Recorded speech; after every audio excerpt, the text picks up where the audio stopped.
Welcome to Verified Fears, where our horror family gathers to uncover the darkest truths that others are too afraid to tell. To all the new members joining us tonight and our loyal family who've been with us on this terrifying journey, we're about to dive into 11 disturbing stories that really happened on cruise ships. These accounts come from passengers and crew who experienced absolute nightmares while trapped at sea. We're talking human trafficking, medical cover-ups, and horrors the cruise industry never wants you to hear about. Each story will leave you questioning everything you thought you knew about those floating paradise vacations.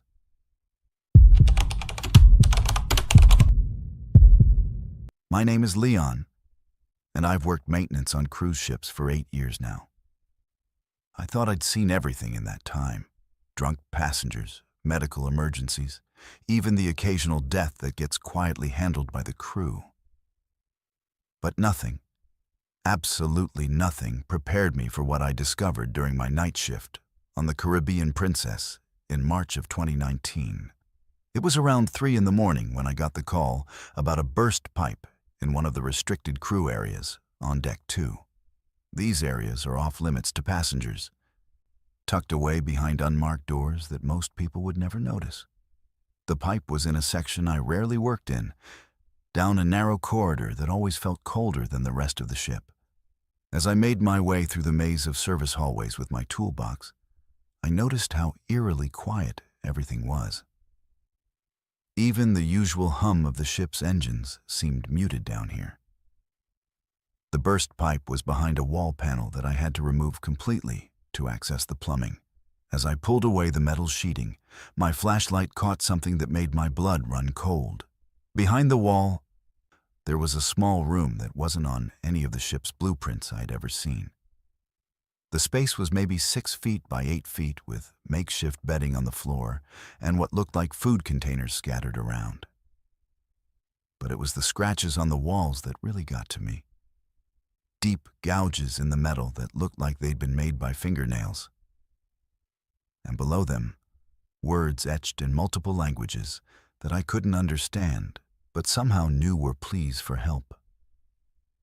I should have left right then and reported it to security, but something compelled me to investigate further.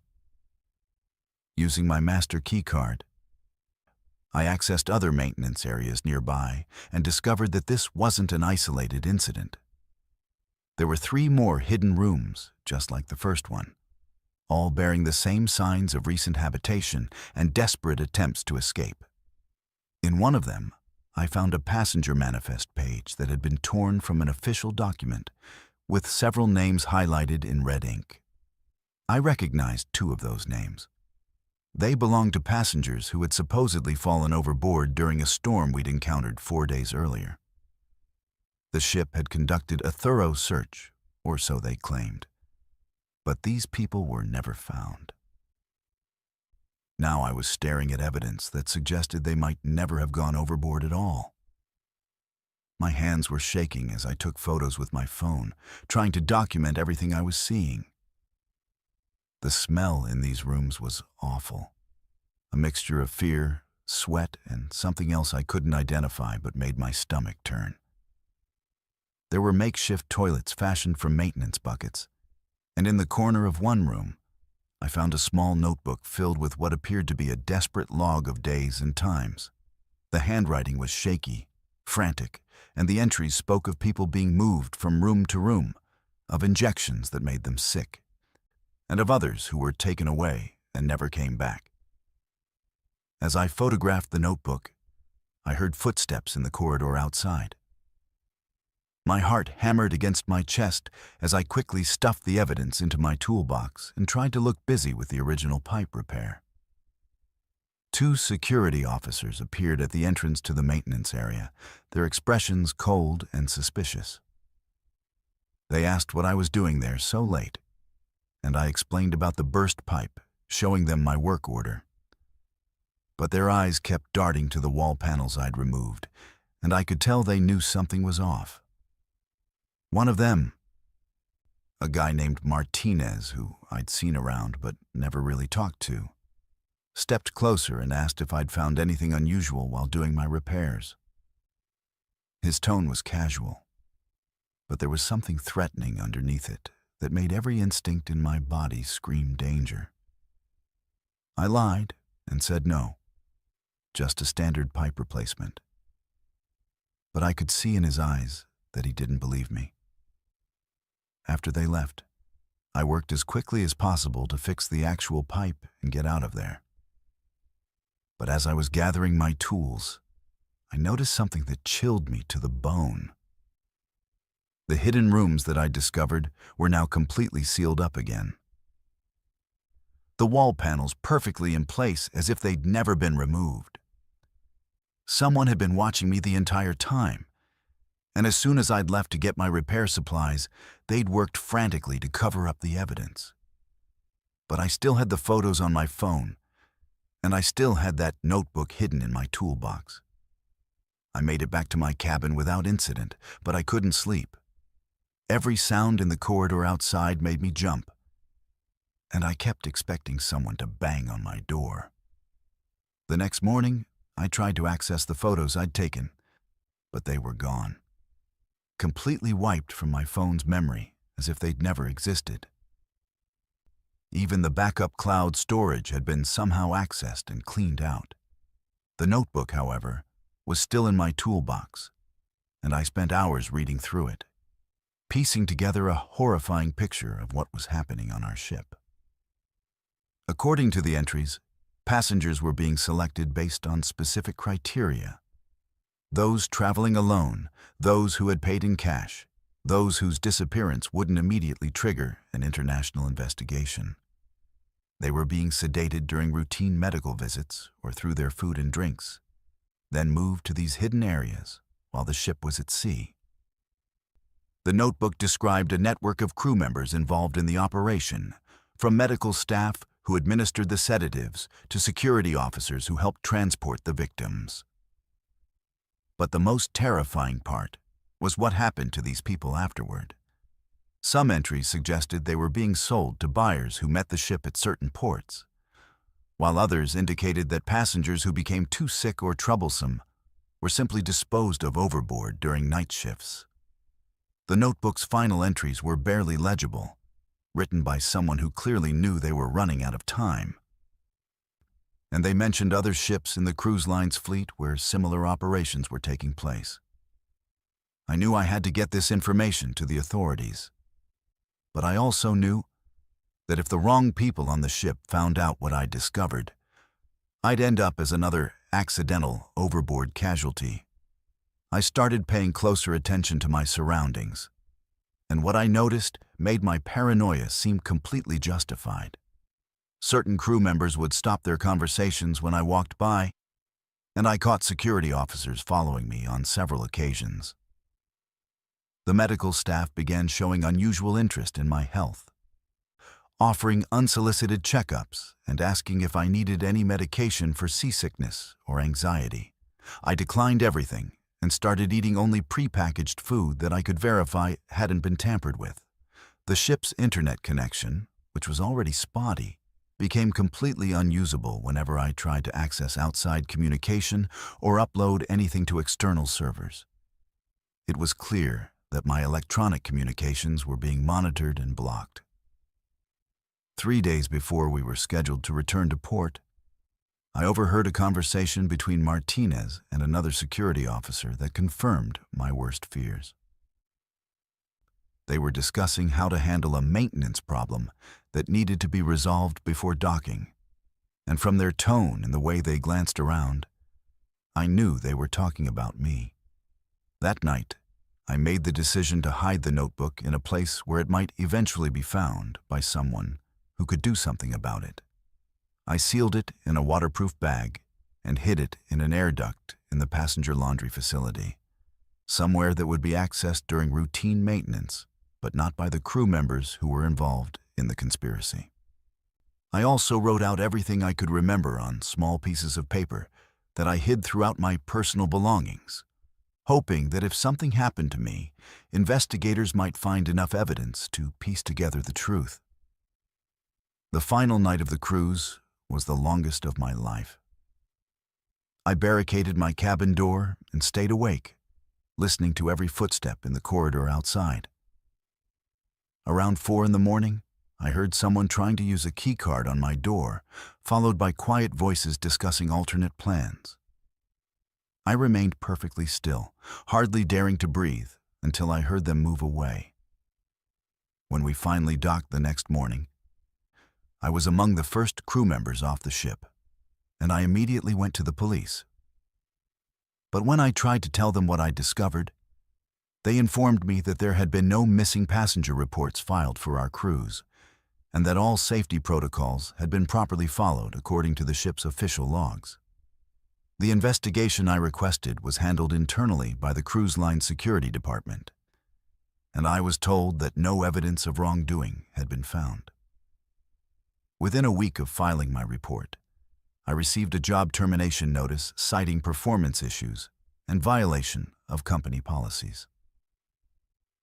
My employment record was flagged in the maritime industry database, making it impossible for me to get work on any other cruise line or commercial vessel. I tried reaching out to journalists and maritime safety organizations, but without physical evidence or corroborating witnesses, my story was dismissed as the ramblings of a disgruntled employee. The cruise line's legal team even sent me a cease and desist order, threatening lawsuits if I continued spreading what they called defamatory lies about their operations. I was effectively silenced, but I never stopped thinking about those names in that notebook. Those desperate scratches on the walls and the people who disappeared into those hidden rooms. Sometimes I wonder if that notebook is still there, waiting in that air duct for someone else to find it. And sometimes, when I see cruise ship advertisements on television, I think about all the passengers boarding those floating prisons, completely unaware of the horrors that might be waiting for them in the darkness below deck. If you've made it this far in this story, please remember to subscribe to Verified Fears for more terrifying true accounts that will keep you awake at night. And if you have your own horror story to share, you know where to find us. My name is Daphne, and at 67 years old, I thought I'd seen everything the medical world had to offer during my 42 years as a registered nurse. I'd worked emergency rooms, intensive care units, and hospice care. So when I decided to treat myself to a solo Mediterranean cruise in October 2021, the last thing I expected was to witness medical horrors that would make my worst hospital experiences seem like pleasant memories. The Norwegian epic was supposed to be my reward for surviving a difficult divorce and finally retiring. But instead, it became the setting for the most terrifying week of my life. It started on the third day of the cruise when I began experiencing chest pains during dinner. As a cardiac nurse, I knew the signs of a heart attack, and I was smart enough not to ignore them, even though part of me wanted to avoid ruining my vacation.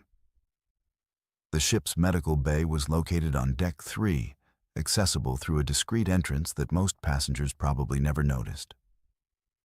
When I arrived, I was impressed by how modern and well-equipped the facility appeared from the reception area, with gleaming medical equipment visible through glass doors and professional-looking staff in crisp white uniforms. The initial examination was conducted by a young physician's assistant named Rebecca, who seemed competent enough as she took my vitals and asked about my symptoms. However, when Dr. Martinez arrived to oversee my care, I immediately noticed something was off about his demeanor. His breath smelled strongly of alcohol, and his hands trembled slightly as he reviewed my EKG results. At first, I attributed his condition to fatigue or seasickness. But as he began explaining my treatment plan, it became clear that he was significantly intoxicated. His speech was slurred, he couldn't maintain eye contact, and when he attempted to insert an IV line, it took him 4 tries to find a vein that any first-year nursing student should have hit on the first attempt. When I questioned his condition and asked to speak with another doctor, he became defensive and assured me that he was perfectly capable of providing my care. The nursing staff seemed uncomfortable with the situation, but none of them spoke up or offered to intervene on my behalf. What happened next still gives me nightmares.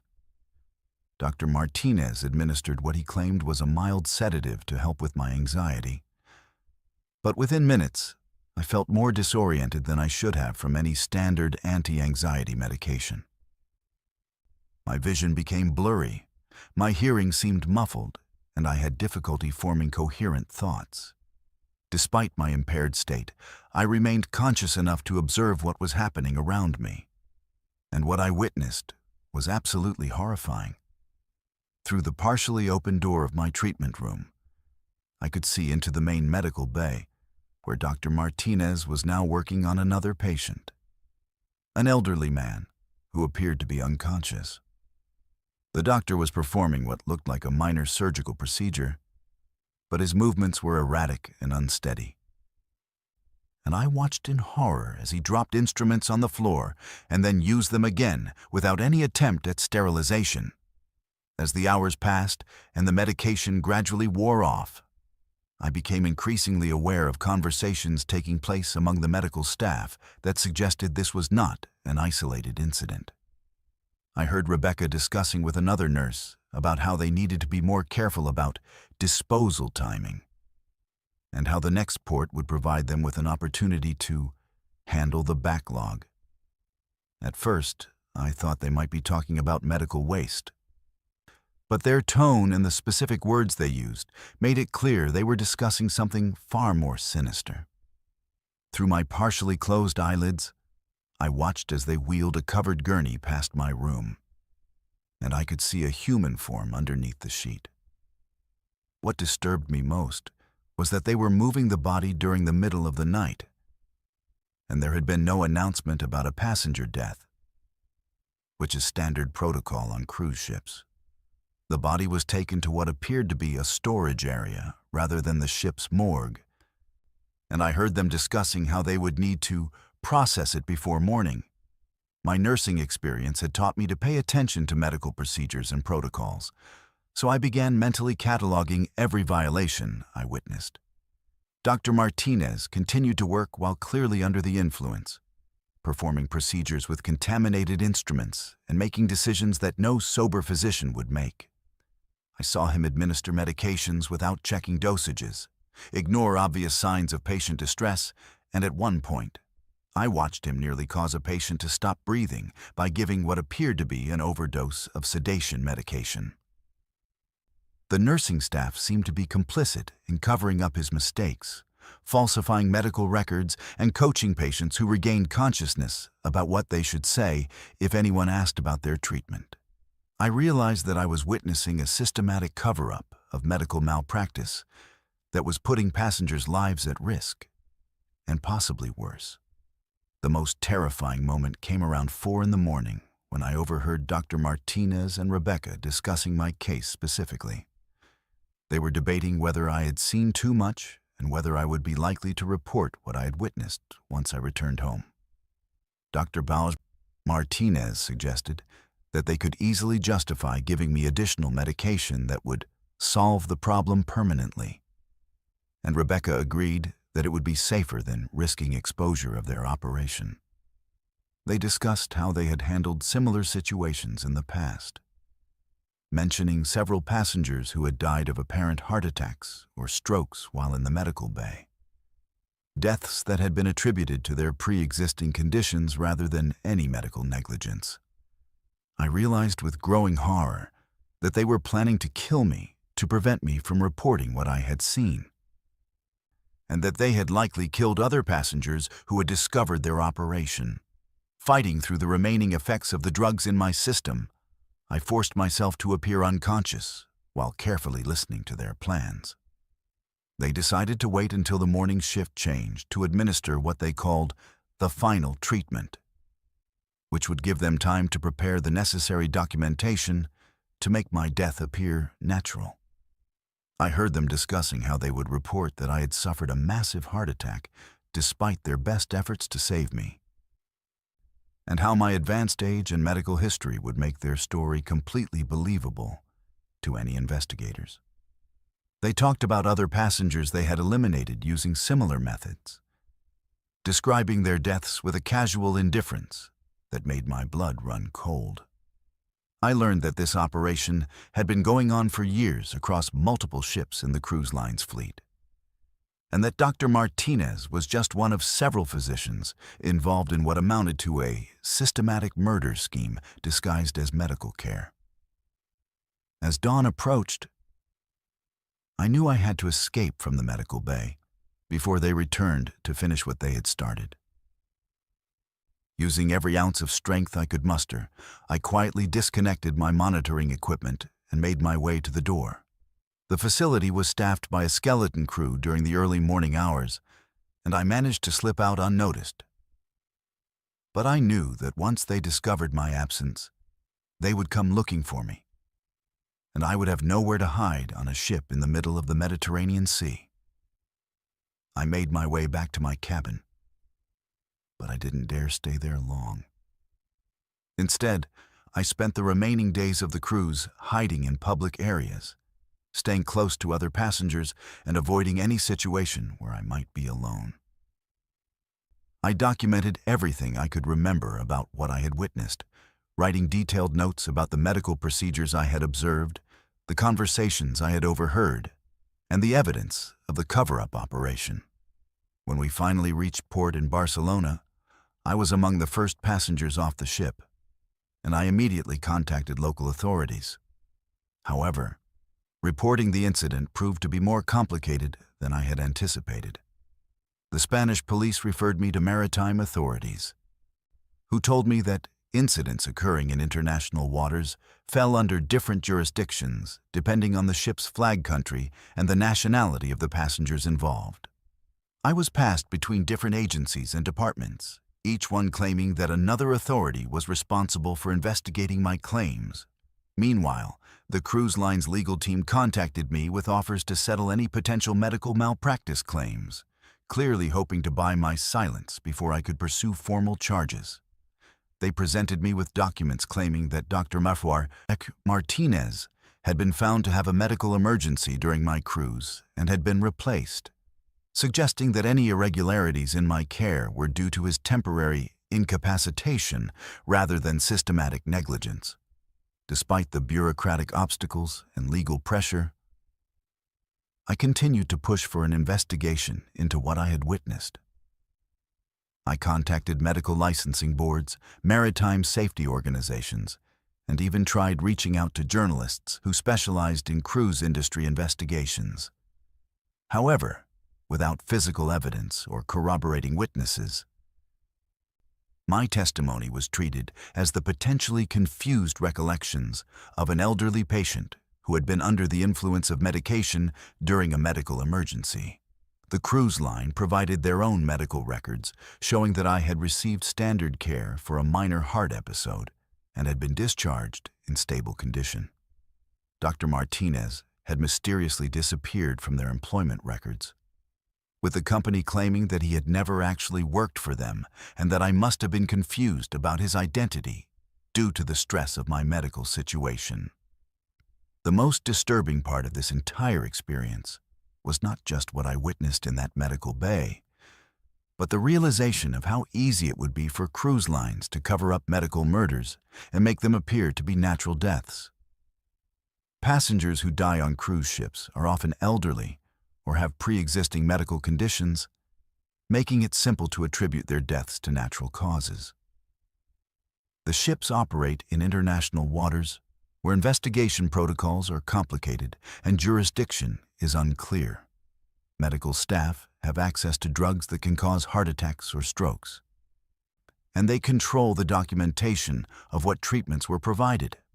Families of deceased passengers are often more focused on their grief than on questioning medical procedures, especially when the deaths occur far from home and the bodies are handled by unfamiliar foreign authorities.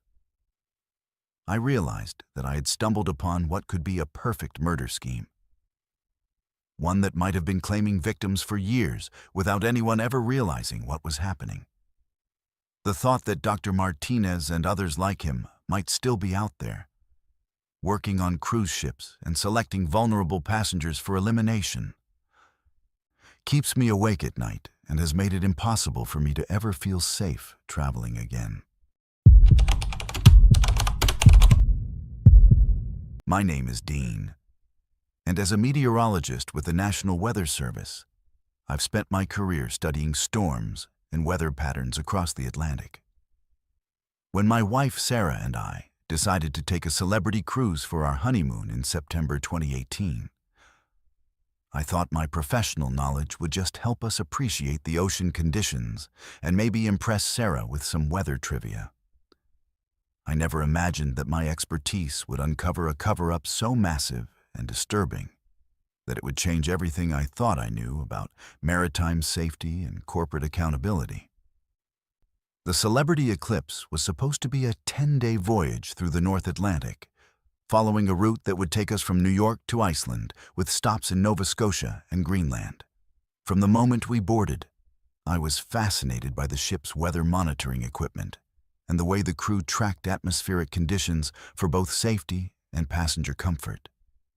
Everything seemed normal for the first 4 days of our cruise.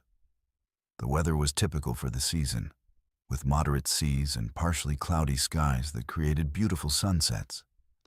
I spent hours on deck with my portable weather instruments, comparing my readings to the ship's official reports and finding them consistently accurate.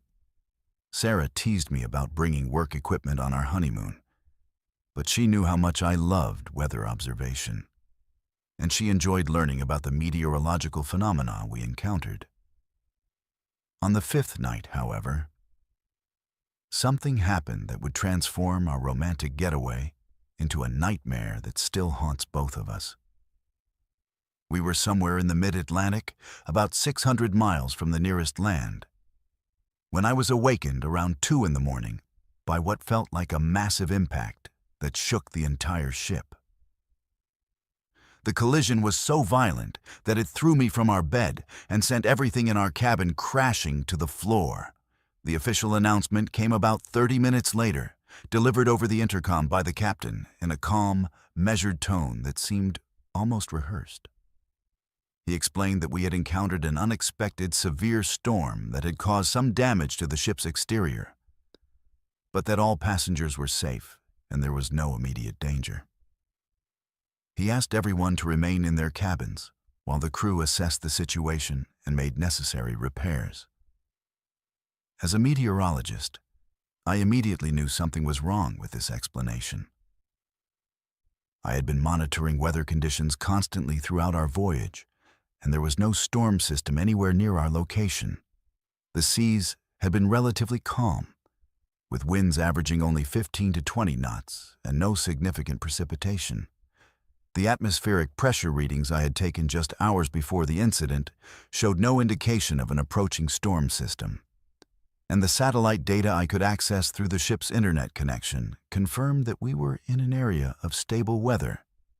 Despite the captain's instructions to remain in our cabins, I convinced Sarah to come with me to one of the upper decks so I could take direct weather measurements and see if I could determine what had actually caused the damage to the ship.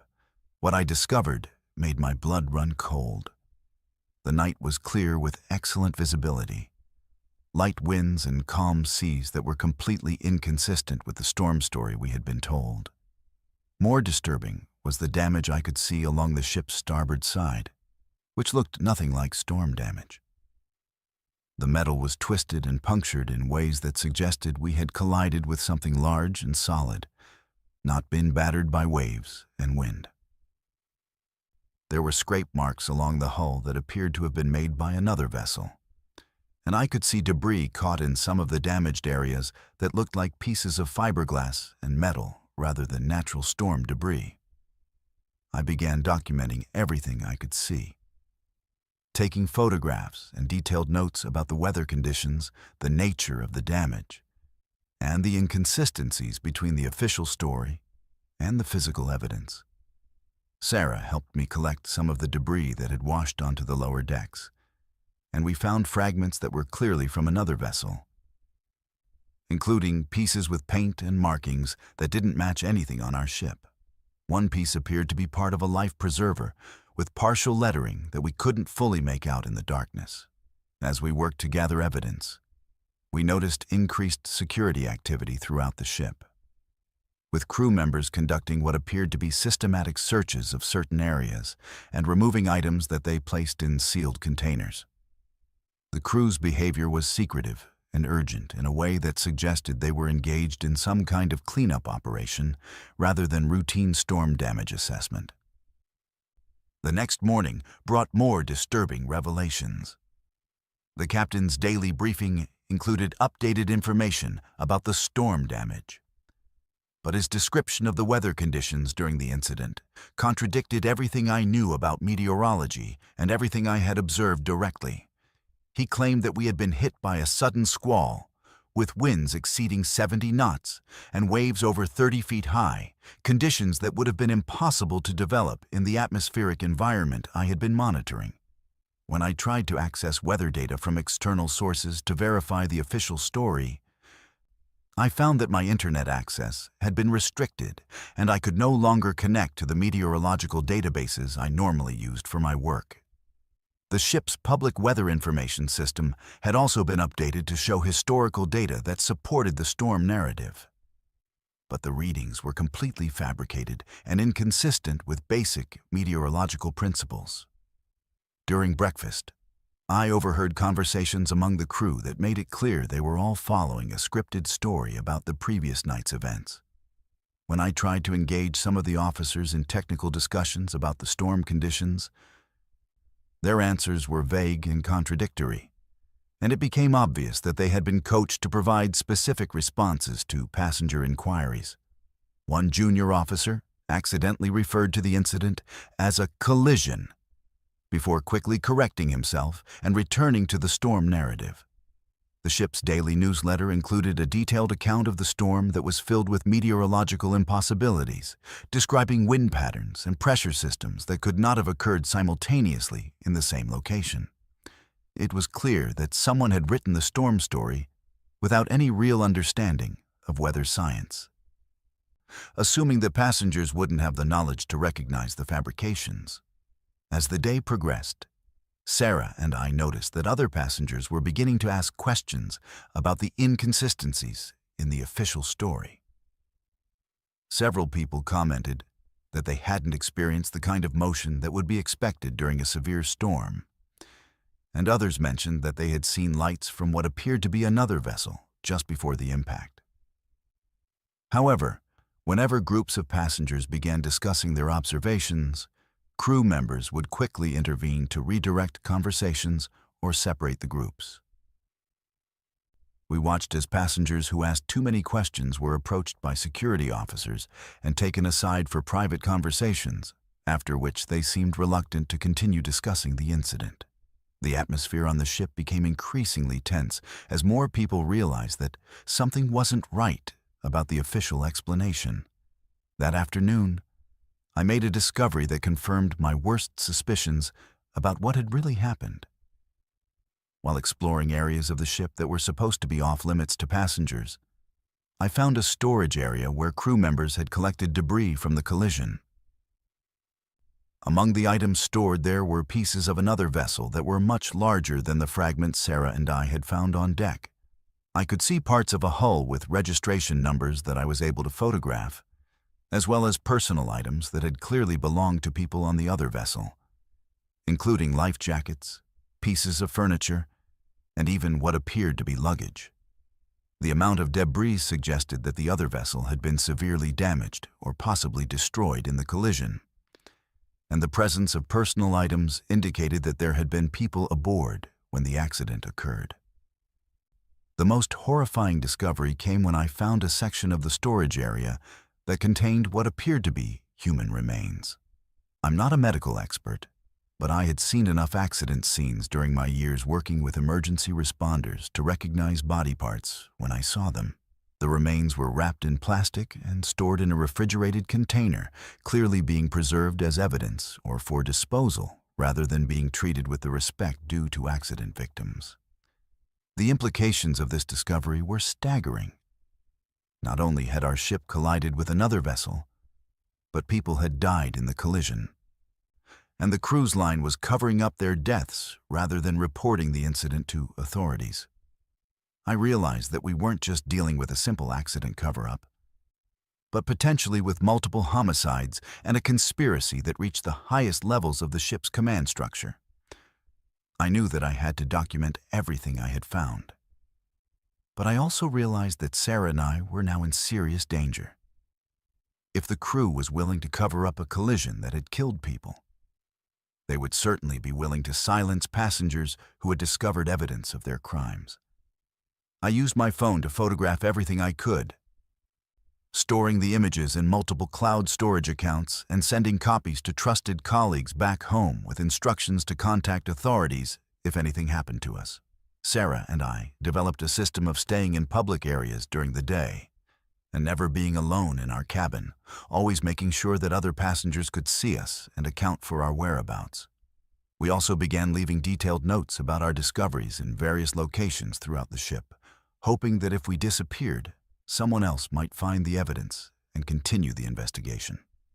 The crew's behavior toward us changed dramatically over the next few days, as it became clear that they suspected we knew more than we were supposed to.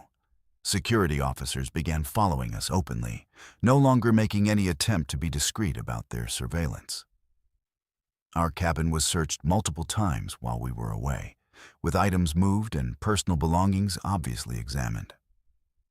The ship's communication systems became completely unavailable to us, with our internet access blocked and our cell phones unable to connect to satellite networks even when we should have been in range. We were effectively cut off from the outside world and trapped on a ship with people who had already demonstrated their willingness to kill to protect their secrets. The final days of our cruise were a nightmare of paranoia and fear as we waited to reach port while trying to stay alive and protect the evidence we had gathered. We witnessed crew members dumping containers overboard during the night watches, and we could only assume they were disposing of more evidence from the collision. Several passengers who had been asking questions about the incident suddenly became ill with what was described as food poisoning. But their symptoms seemed more consistent with drugging than with any natural illness. Sarah and I ate only prepackaged food and drank only sealed beverages, and we took turns sleeping so that one of us was always awake and alert. When we finally reached port in Reykjavik, we were among the first passengers off the ship, and we immediately went to local authorities with our evidence. The investigation that followed was frustratingly slow and bureaucratic, complicated by jurisdictional issues and the cruise line's team of lawyers who worked to discredit our testimony and suppress our evidence. The debris we had collected mysteriously disappeared from our luggage during the customs process, and the photographs I had taken were dismissed as being potentially manipulated or misinterpreted. The cruise line produced their own investigation report that supported the storm damage story, complete with fabricated weather data and witness statements from crew members. However, our persistence eventually led to an international maritime investigation that uncovered evidence of the collision and the cover-up, though the full extent of the crimes was never fully revealed to the public. The other vessel was eventually identified as a small research ship that had been reported missing around the time of our cruise, with all hands presumed lost at sea. The families of those victims never received the truth about what happened to their loved ones, and the cruise line faced only minor penalties that amounted to little more than the cost of doing business. Sarah and I were left with the knowledge that we had witnessed a mass murder disguised as an accident, and that the people responsible for those deaths were still free to operate their floating death traps in international waters where accountability is virtually non-existent. My name is Ada, and I'm a 45-year-old single mother who thought I was giving my 8-year-old daughter Emma and 6-year-old son Tyler the vacation of their dreams when I booked us on a Disney cruise to the Bahamas in February 2020. As a working mom who rarely had the time or money for elaborate vacations, I had saved for 2 years to afford this trip. Convinced that the Disney brand meant safety, quality, and magical memories that would last a lifetime. I trusted Disney's reputation completely, believing that their cruise line would maintain the same high standards of child safety and family entertainment that their theme parks were known for. What I discovered during that 7-day voyage was so horrifying and disturbing that it shattered not only my faith in corporate America, but my ability to trust anyone with my children's safety ever again. The nightmare began on our 2nd day at sea when Emma, who had been excited about participating in the Oceaneer Club Kids program, suddenly became withdrawn and refused to return to the children's activities. Emma had always been an outgoing, social child who loved making new friends and trying new activities, so her sudden change in behavior immediately raised red flags for me. When I asked her what was wrong, she became evasive and would only say that she didn't like one of the counselors and didn't want to go back to the kids' club. At first, I thought she might just be homesick or overwhelmed by the new environment, but her behavior continued to deteriorate throughout the day.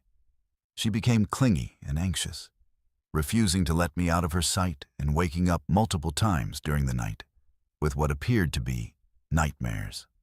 Tyler, who was younger and had been participating in a different age group within the same program, didn't show the same level of distress, but I noticed that he too seemed less enthusiastic about the children's activities than he had been initially. When I tried to encourage both kids to give the program another chance, Emma became hysterical and begged me not to make her go back. The next morning, I decided to observe the children's program more closely before making any decisions about continued participation. I positioned myself where I could see into the Oceaneer Club through the large windows that separated the children's area from the main corridor. And what I witnessed made my stomach turn. One of the male counselors, a young man in his early 20s who introduced himself as Jake, was paying inappropriate attention to several of the younger girls in the program. He would find excuses to touch them unnecessarily, putting his hands on their shoulders, backs, and legs in ways that made me uncomfortable even from a distance. More disturbing was the way he would isolate individual children from the group, taking them to corners of the room or into smaller adjoining spaces where other staff members couldn't see what was happening. I watched as he spent an unusual amount of time helping Emma's friend Sophia with an art project, positioning himself behind her and reaching around her in a way that was clearly inappropriate for any adult working with children. I immediately went to the guest services desk to report my concerns, but the response I received was dismissive and defensive. The supervisor I spoke with assured me that all Disney cruise staff underwent extensive background checks and training, and that my concerns were likely based on misunderstandings of normal counselor-child interactions. She suggested that I was probably overreacting due to the stress of traveling alone with 2 young children, and she offered to have the youth activities manager speak with me to address my concerns. When the youth activities manager, a woman named Patricia, met with me later that day, she was equally dismissive of my observations. She explained that Jake was one of their most experienced and trusted counselors, and that he had worked for Disney for several years without any complaints. She suggested that Emma's reluctance to participate might be due to separation anxiety rather than any problem with the staff, and she offered to have Emma participate in activities only when other counselors were present, if that would make me more comfortable. Despite these assurances, I decided to conduct my own investigation into what was happening in the children's program. Over the next 2 days, I made excuses to visit the Oceaneer Club at various times, observing the staff interactions and trying to identify any patterns of inappropriate behavior. What I discovered was far worse than I had initially suspected. Jake wasn't working alone. There were at least 2 other male staff members who seemed to be part of a coordinated effort to identify and isolate vulnerable children. I watched as they would take photos and videos of the children during activities. But the camera angles and focus seemed designed to capture inappropriate images rather than document normal program activities. They would position children in specific ways for these photos, adjusting their clothing and poses in ways that seemed calculated to create compromising images. The female staff members either didn't notice what was happening or were deliberately ignoring it. And I began to suspect that the entire children's program was being used as a front for predatory behavior. The most damning evidence came when I managed to overhear a conversation between Jake and another counselor named Marcus, during a brief moment when they thought they were alone in the hallway outside the children's area. They were discussing specific children by name, making comments about their physical appearance and behavior that were completely inappropriate for childcare workers. I heard Jake mention Emma specifically, describing her as responsive and discussing how he planned to work with her during the next day's activities. Marcus was talking about organizing a special movie night for selected children that would take place in a smaller, more private room, and their tone suggested that this event was being planned for purposes that had nothing to do with legitimate childcare. I realized that my daughter had likely been targeted as a victim, and that these predators were using the trusted Disney brand as cover for their criminal activities. That night, I sat down with Emma and had a serious conversation about what had happened during her time in the children's program. Using age-appropriate language and being careful not to traumatize her further, I asked her to tell me about her interactions with the counselors and whether anyone had done anything that made her feel uncomfortable. What she told me confirmed my worst fears and made me physically ill.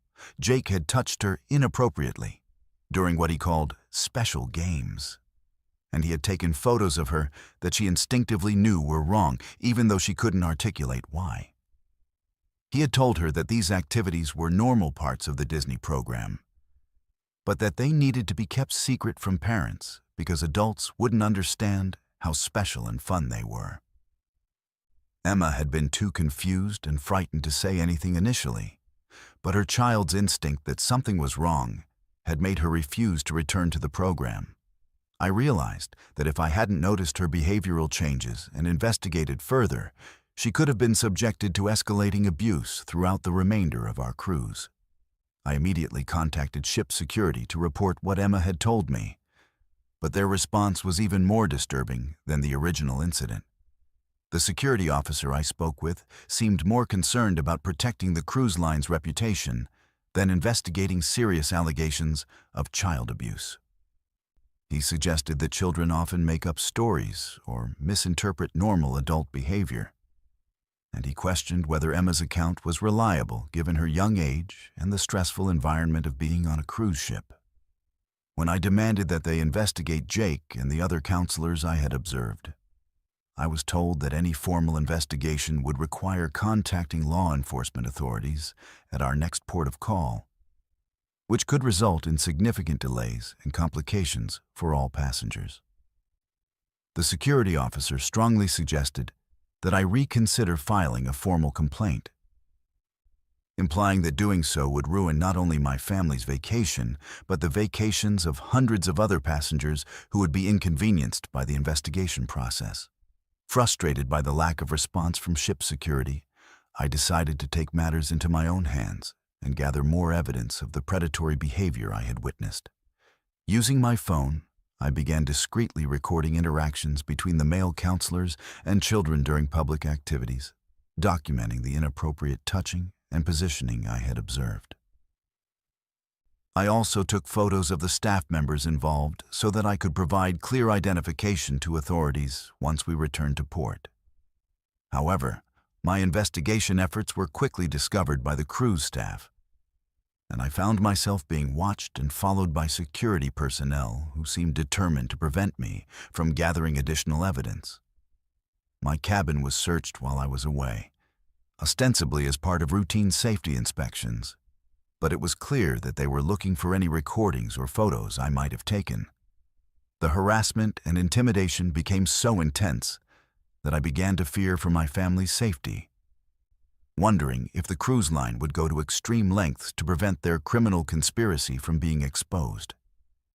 The remainder of our cruise became a nightmare of paranoia and fear as I tried to protect my children while documenting evidence of abuse and cover-up. I discovered that Jake and his associates had been working on Disney cruises for years, moving between different ships in the fleet and leaving behind a trail of victimized children whose parents either never discovered the abuse or were silenced by the company's legal and public relations machinery.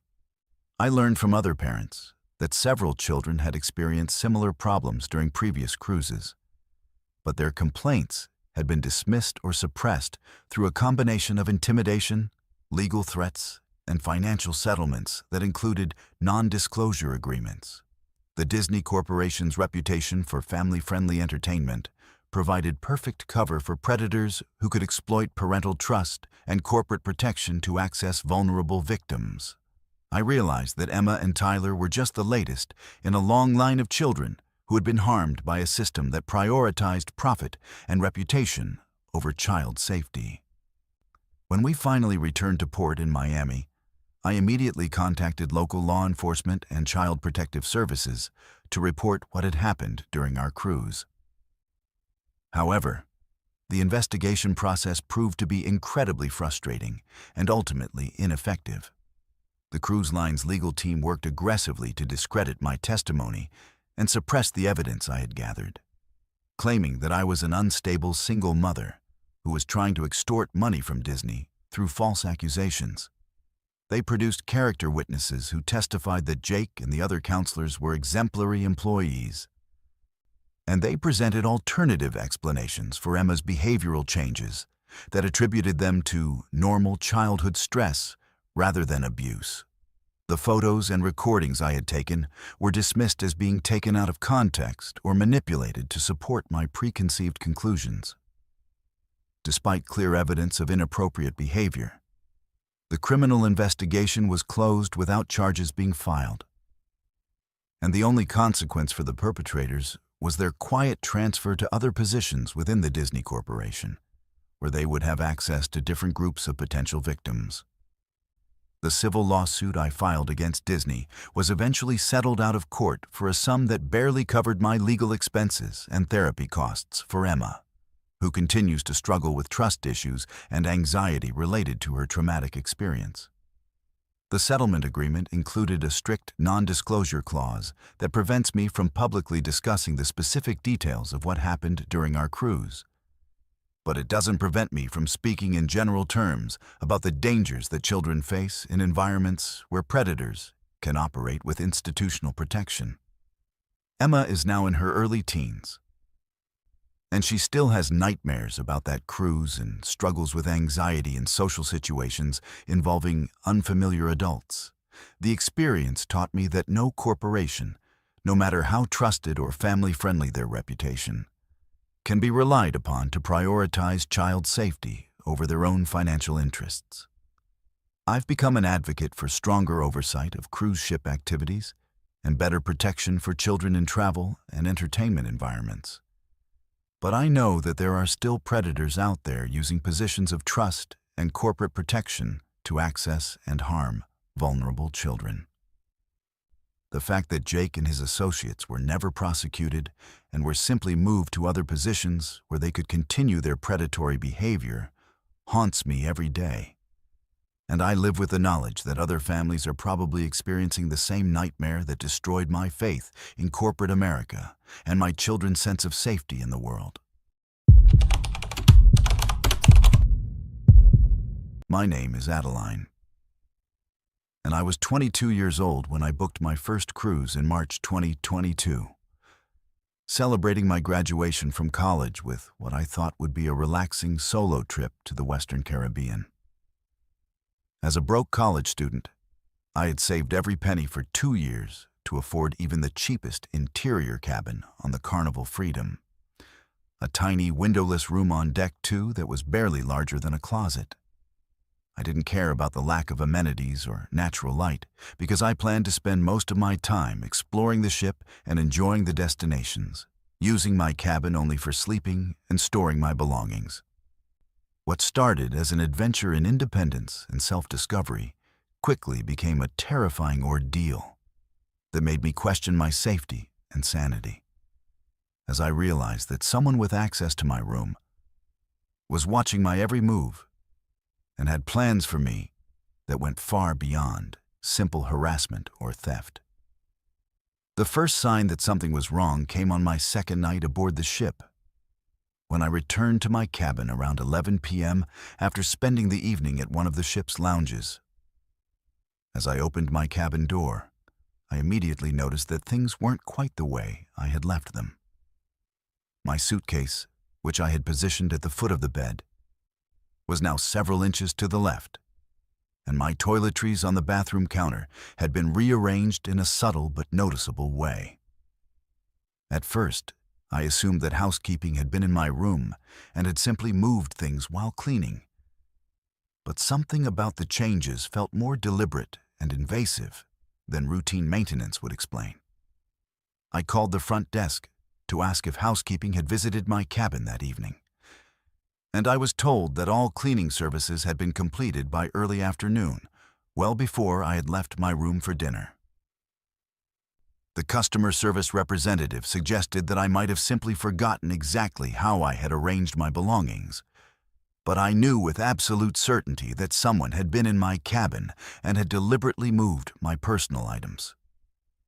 Over the next few days, the intrusions became more frequent and more disturbing. I would return to my cabin to find that my clothes had been touched and rearranged, with intimate items like underwear and bras moved to more prominent positions as if someone had been examining them closely. My laptop, which I always left closed and positioned in a specific way on the small desk, would be found slightly open with the screen angled differently than I remembered.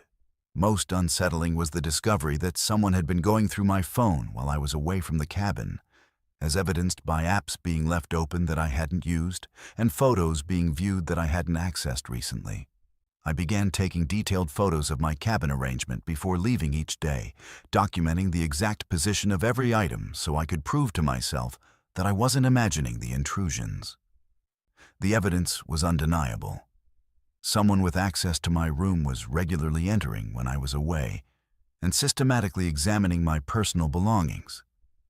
I reported these incidents to ship security multiple times, but their response was frustratingly dismissive and unhelpful.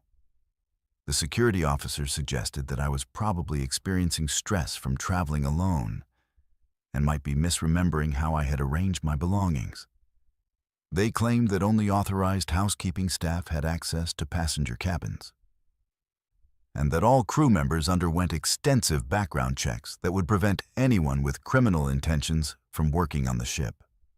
When I insisted that someone was definitely entering my cabin without permission, they offered to review security footage from the corridor outside my room. But they claimed that the cameras had malfunctioned during the specific time periods when the intrusions had occurred. The coincidence seemed impossible, but they maintained that technical difficulties with surveillance equipment were common on cruise ships and that there was no evidence of unauthorized entry into my cabin. Their refusal to take my concerns seriously made me realize that I was completely on my own in dealing with whatever was happening to me. The situation escalated dramatically on my fifth night aboard the ship, when I decided to return to my cabin unexpectedly early from dinner to see if I could catch the intruder in the act. As I approached my corridor around 9 p.m., I saw a figure in a crew uniform using a key card to enter my cabin. The person was wearing the standard maintenance uniform and appeared to be of average height and build, but they moved quickly and kept their head down in a way that prevented me from seeing their face clearly. I hid around the corner and waited for several minutes, watching as they remained inside my room for what seemed like an eternity. When they finally emerged, they looked directly in my direction as if they had somehow sensed my presence. and although I couldn't make out their features in the dim corridor lighting, I could feel their eyes on me in a way that made my blood run cold. They walked away calmly and confidently, as if they had every right to be in my cabin, and I realized that this wasn't a random crime of opportunity, but a deliberate and systematic stalking operation.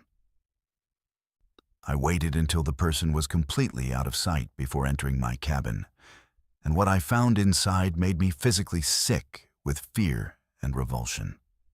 My personal items had been arranged in a way that was clearly intended to send a message, with my underwear and intimate clothing laid out on the bed in patterns that suggested sexual obsession. My phone had been connected to the charging cable and positioned on the pillow next to where my head would rest, as if the intruder wanted me to know that they had been accessing my private information and communication. Most disturbing was the discovery of several photos printed from my social media accounts that had been placed throughout the cabin, showing me in various locations both on the ship and from my life back home. The photos had been annotated with handwritten notes that commented on my appearance and activities in ways that revealed an intimate knowledge of my personal life and daily routines. I realized that someone had been researching me extensively and had been planning this stalking operation probably since before I had even boarded the ship. The notes and photos revealed details about my life that were genuinely frightening in their specificity and accuracy. The stalker knew where I lived, where I worked, what car I drove, and even details about my family members and friends that weren't publicly available on social media. They had somehow accessed private information about my cruise reservation, including my cabin number and itinerary, and they had used this information to prepare for what appeared to be an escalating campaign of harassment and intimidation.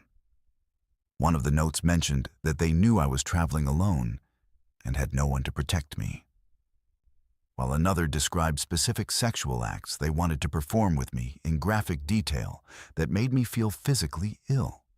The level of planning and preparation evident in these materials made it clear that I was dealing with someone who was seriously disturbed and potentially dangerous.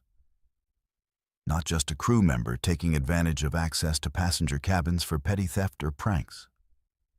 I gathered all of the evidence I could find and immediately went to the ship's security office, demanding to speak with the highest-ranking officer available. This time, I refused to accept dismissive responses or technical excuses, and I insisted that they take immediate action to protect me from what was clearly a dangerous stalker. The security chief, a man named Rodriguez, seemed more concerned about the potential liability issues for the cruise line than about my personal safety, and he suggested that the best solution would be to move me to a different cabin for the remainder of the cruise. However, when I asked how they could guarantee that my stalker wouldn't have access to the new cabin, he couldn't provide any assurance that the same crew member responsible for the harassment wouldn't simply continue targeting me in a different location. He also couldn't explain how they would prevent the stalker from following me to public areas of the ship or from accessing information about my new cabin assignment through whatever means they had used to obtain my original reservation details. The final 2 days of my cruise were an absolute nightmare of fear and paranoia, as I realized that I was trapped on a ship with someone who had unlimited access to my living space and who was becoming increasingly bold in their stalking behavior. I barely slept during those final nights, barricading my cabin door with furniture and staying awake to listen for any sounds that might indicate someone was trying to enter. I avoided being alone anywhere on the ship, staying in crowded public areas during the day and following groups of other passengers whenever possible to avoid being isolated where my stalker could approach me. Despite these precautions, I continued to find evidence that I was being watched and followed, including notes slipped under my cabin door and personal items that went missing from my room, only to reappear in different locations, with clear signs that they had been handled and examined. The psychological pressure of being continuously watched and threatened while trapped in the middle of the ocean with no means of escape was more terrifying than any physical assault could have been. When I finally spoke with other passengers about my experience, I discovered that I wasn't the only young woman who had experienced similar problems during the cruise. Several other solo female travelers mentioned feeling like they were being watched or followed, and one woman told me that her cabin had been entered repeatedly despite her complaints to security. Another passenger mentioned that she had received anonymous messages on her phone from someone who seemed to know details about her activities and whereabouts on the ship. The pattern of similar incidents suggested that this wasn't an isolated case of one disturbed crew member, but possibly a more systematic problem with staff members targeting vulnerable female passengers for harassment and stalking. The cruise line's apparent unwillingness to take these incidents seriously or to implement effective security measures made it clear that they were more concerned about protecting their reputation and avoiding liability than about ensuring passenger safety. The investigation I demanded was eventually conducted, but it was obviously designed to protect the cruise line rather than identify and prosecute the perpetrator.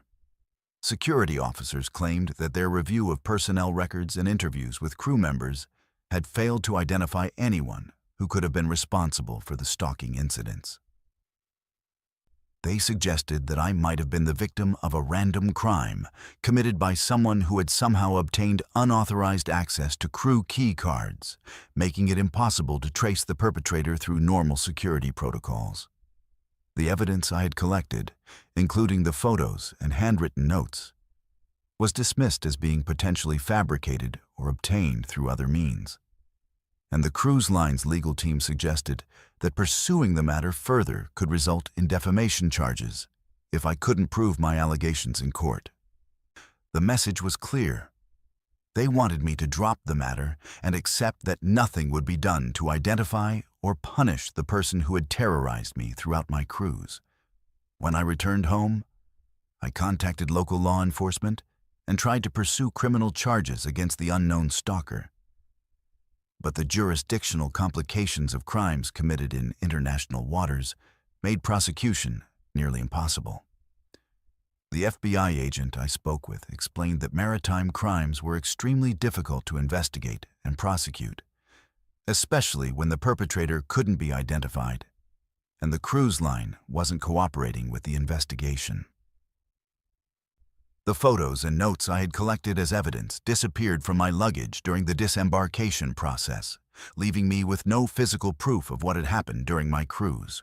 I was left with only my testimony and the psychological trauma of knowing that someone with intimate knowledge of my personal life had spent a week stalking and terrorizing me while the cruise line staff either couldn't or wouldn't protect me from their own employee. The experience destroyed my sense of personal safety and made me realize how vulnerable solo travelers, especially young women, can be when they place their trust in corporations that prioritize profit over passenger protection. I still have nightmares about being trapped on that ship with someone watching my every move. And I've never been able to enjoy traveling alone since that terrifying week in the Caribbean when I learned that the people we trust to keep us safe during our vacations might be the very ones we need protection from.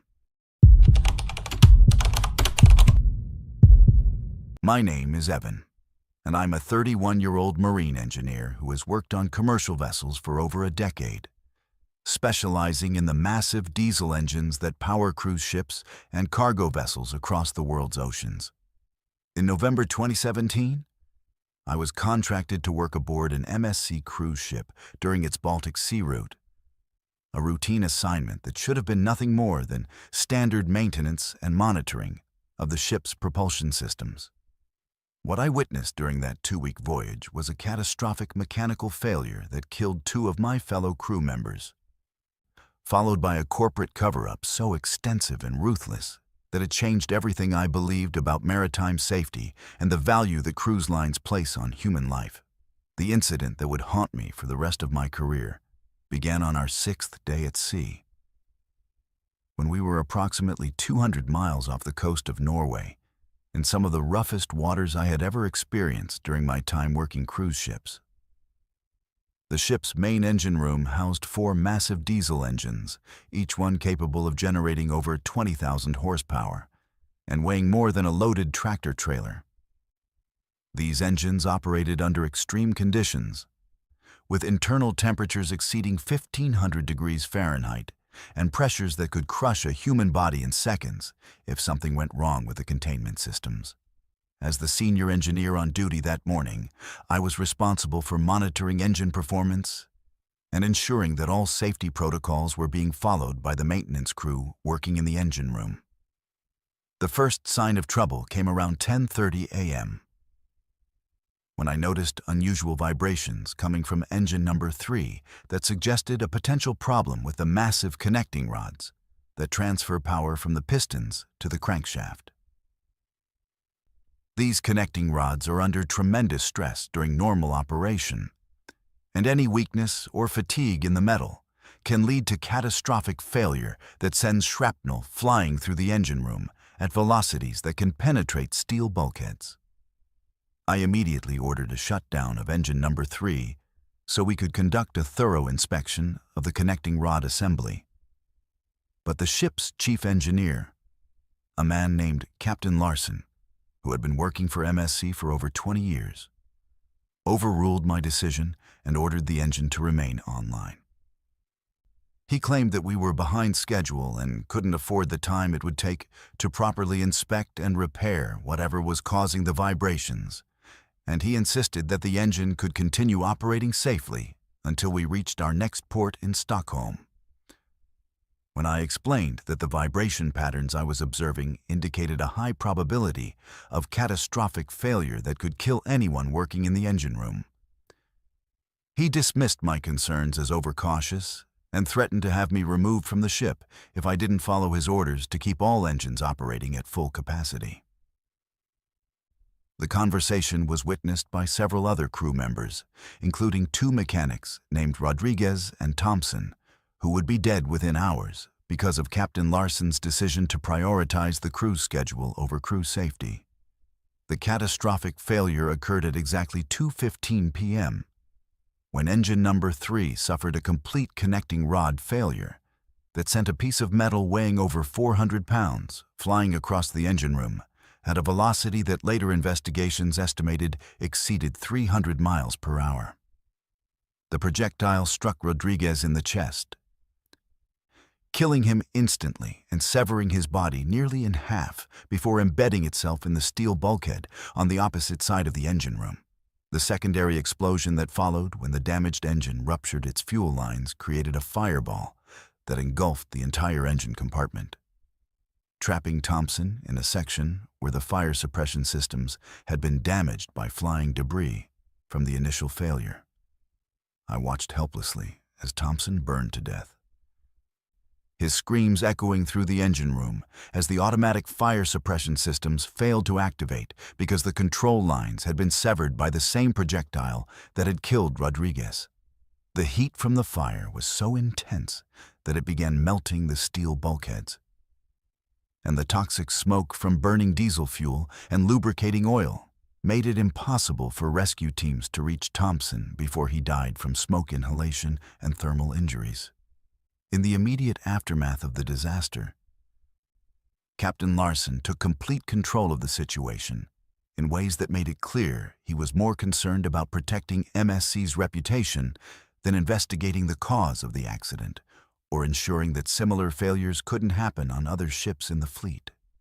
Within minutes of the explosion, he had ordered all surviving crew members out of the engine room and had sealed the compartment, claiming that it was too dangerous for anyone to enter until specialized equipment could be brought aboard at our next port. He then called a meeting of all engineering staff and informed us that we were not to discuss the incident with anyone, including other crew members, passengers, or authorities, until the company's investigation team could arrive to assess the situation.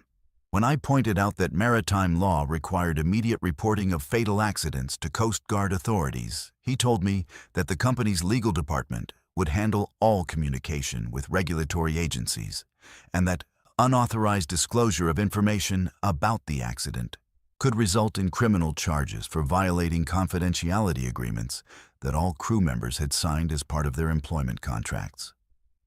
Over the next several days, I watched as Captain Larson and a team of MSC corporate representatives systematically destroyed evidence of the mechanical failure and replaced it with fabricated documentation that supported a completely different narrative about what had caused the explosion. The damaged connecting rod that had caused the initial failure was removed from the engine room and disposed of overboard during the night watch, replaced with a different component that showed no signs of the metal fatigue that I had identified in my inspection reports. My original maintenance logs documenting the vibrations and my recommendations for engine shutdown were confiscated and destroyed, replaced with falsified records that showed no indication of mechanical problems prior to the accident. The ship's automatic data recording systems, which should have provided independent verification of engine performance and operating conditions, were found to have mysteriously malfunctioned during the exact time period when the failure occurred, eliminating any electronic evidence that could contradict the company's version of events.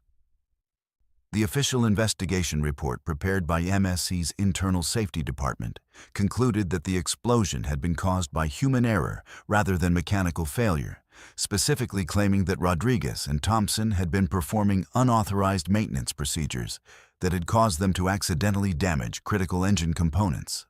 The report stated that both men had violated established safety protocols by working on pressurized systems without proper authorization, and that their deaths were the result of their own negligence rather than any failure of company equipment or management oversight. This narrative was completely fabricated. Both Rodriguez and Thompson had been following standard maintenance procedures under my direct supervision, and the connecting rod failure that actually caused the explosion was the result of metal fatigue that had been developing over months or years of operation, under conditions that exceeded the engine's design specifications. The company's willingness to destroy the reputations of two dead men in order to avoid responsibility for their deaths was more disturbing to me than the original mechanical failure that had killed them.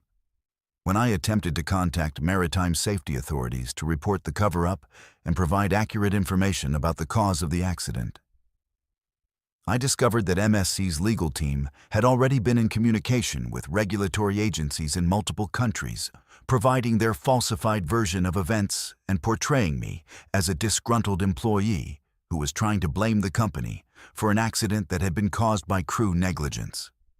My engineering credentials were questioned, my competence was challenged, and I was accused of attempting to extort money from MSC by threatening to make false accusations unless I received financial compensation for keeping quiet about the accident.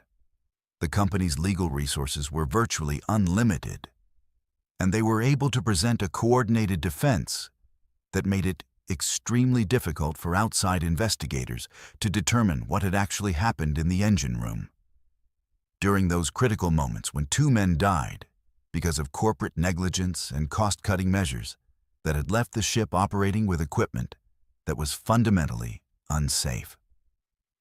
The psychological impact of watching two colleagues die in a preventable accident and then being forced to participate in covering up the circumstances of their deaths was devastating to my mental health and my faith in the maritime industry that had been my career for over a decade. I began experiencing severe anxiety and depression, along with recurring nightmares about the explosion and the sound of Thompson's screams as he burned to death while I stood helpless to save him. The knowledge that similar mechanical failures were probably occurring on other ships in the MSC fleet, and that other crew members were likely dying in accidents that were being covered up and blamed on human error, made it impossible for me to continue working in an industry that I now knew valued profit margins more than human lives. I sought treatment from mental health professionals, but the confidentiality agreements I had signed as part of my employment made it difficult to discuss the specific details of what I had witnessed, limiting the effectiveness of therapy and prolonging my recovery from the trauma. The final betrayal came when I was terminated from my position with MSC and found myself effectively blacklisted from working for other cruise lines or shipping companies throughout the maritime industry. My employment record was flagged with notations suggesting that I was unreliable, prone to making false accusations, and potentially dangerous to work with, making it virtually impossible for me to find employment in my chosen field. The company's influence within the maritime industry was so extensive that even shipping companies that had no direct relationship with MSC were reluctant to hire me after receiving unofficial warnings about my supposed tendency to cause trouble for employers. I was forced to completely change careers and start over in a different industry, abandoning over a decade of specialized training and experience, because I had tried to tell the truth about an accident that could have been prevented if corporate executives had prioritized safety over scheduling pressures and cost considerations. Years after the incident, I still struggle with the knowledge that Rodriguez and Thompson died unnecessarily, and that their families never learned the truth about why their loved ones were killed while working for a company that claimed to prioritize crew safety above all other considerations. The mechanical failure that caused their deaths was entirely preventable and would have been avoided if MSC had been willing to invest in proper maintenance procedures and equipment upgrades rather than operating their ships at the absolute limits of mechanical tolerance in order to maximize profitability. The cover-up that followed demonstrated the extent to which cruise lines are willing to go to protect their reputations and avoid the financial consequences of acknowledging safety failures, even when those failures result in the deaths of their own employees. I know that similar accidents are continuing to occur throughout the cruise industry, and that crew members are dying in incidents that are being systematically covered up and blamed on human error rather than corporate negligence. But my experience with MSC's legal team taught me that individual whistleblowers have virtually no power to challenge the vast resources and influence that these companies can bring to bear against anyone who threatens their carefully constructed public image of safety and reliability. My name is Ariana, and I was 19 years old when I signed my first contract to work on a Princess cruise ship in the summer of 2019, desperate to earn money for college and see the world at the same time. As a naive kid from a small town in Ohio, I thought working on a cruise ship would be like being paid to live on a floating resort, with opportunities to visit exotic destinations and meet interesting people from around the globe. The reality of crew life aboard the Pacific Princess during our Alaska route was nothing like the glamorous adventure I had imagined. But it wasn't until I was assigned late-night cleaning duties in the ship's medical area that I discovered just how dark and criminal the world of cruise ship employment could really be. What started as a summer job to pay for college tuition became a nightmare that taught me more about human corruption and corporate crime than any classroom ever could, and left me with knowledge that I carry like a burden to this day. My official job title was cabin steward, which meant I was responsible for cleaning passenger staterooms and maintaining the public areas on several decks of the ship. The work was exhausting and never-ending, with shifts that often lasted 14 hours a day and barely enough time off to sleep and eat between cleaning cycles. As one of the newest and youngest crew members, I was frequently assigned the worst duties and least desirable shifts, including the overnight cleaning rotation that took me into areas of the ship that most crew members never saw. The medical bay was one of these restricted areas, located on Deck 3 in a section that was completely off-limits to passengers and accessible only to crew members with special clearance cards. I'd been working on the ship for about 6 weeks when I was assigned to deep clean the medical facilities during the graveyard shift, a task that was supposed to be routine maintenance, but turned into the most terrifying experience of my young life. The medical bay consisted of several examination rooms, a small pharmacy, and a storage area that contained medical supplies and equipment. During my first night cleaning the facility, everything seemed normal, and I completed my assigned tasks without incident. However, on my second night in the medical area, I noticed unusual activity that immediately struck me as suspicious and potentially dangerous. Around 2:30 in the morning, I observed several crew members who weren't part of the medical staff entering the pharmacy area with large bags and containers. They were working quickly and quietly, and their behavior suggested that they were engaged in activities that they didn't want to be discovered. When I tried to get a closer look at what they were doing, I realized that they were systematically removing prescription medications from the pharmacy's storage cabinets and repackaging them into unmarked containers that they carried away in their bags. At first, I assumed that I was witnessing some kind of legitimate medical procedure or inventory management that I simply didn't understand because of my limited experience working on cruise ships. However, as I continued to observe these activities over several nights, it became clear that what I was seeing was organized theft of prescription medications on a massive scale.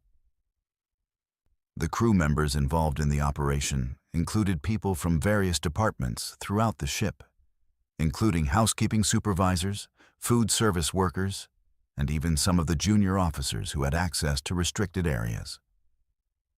They had developed a sophisticated system for removing drugs from the medical storage areas and replacing them with placebos or expired medications that looked identical to the original prescriptions but had no therapeutic value for passengers who needed genuine medical treatment.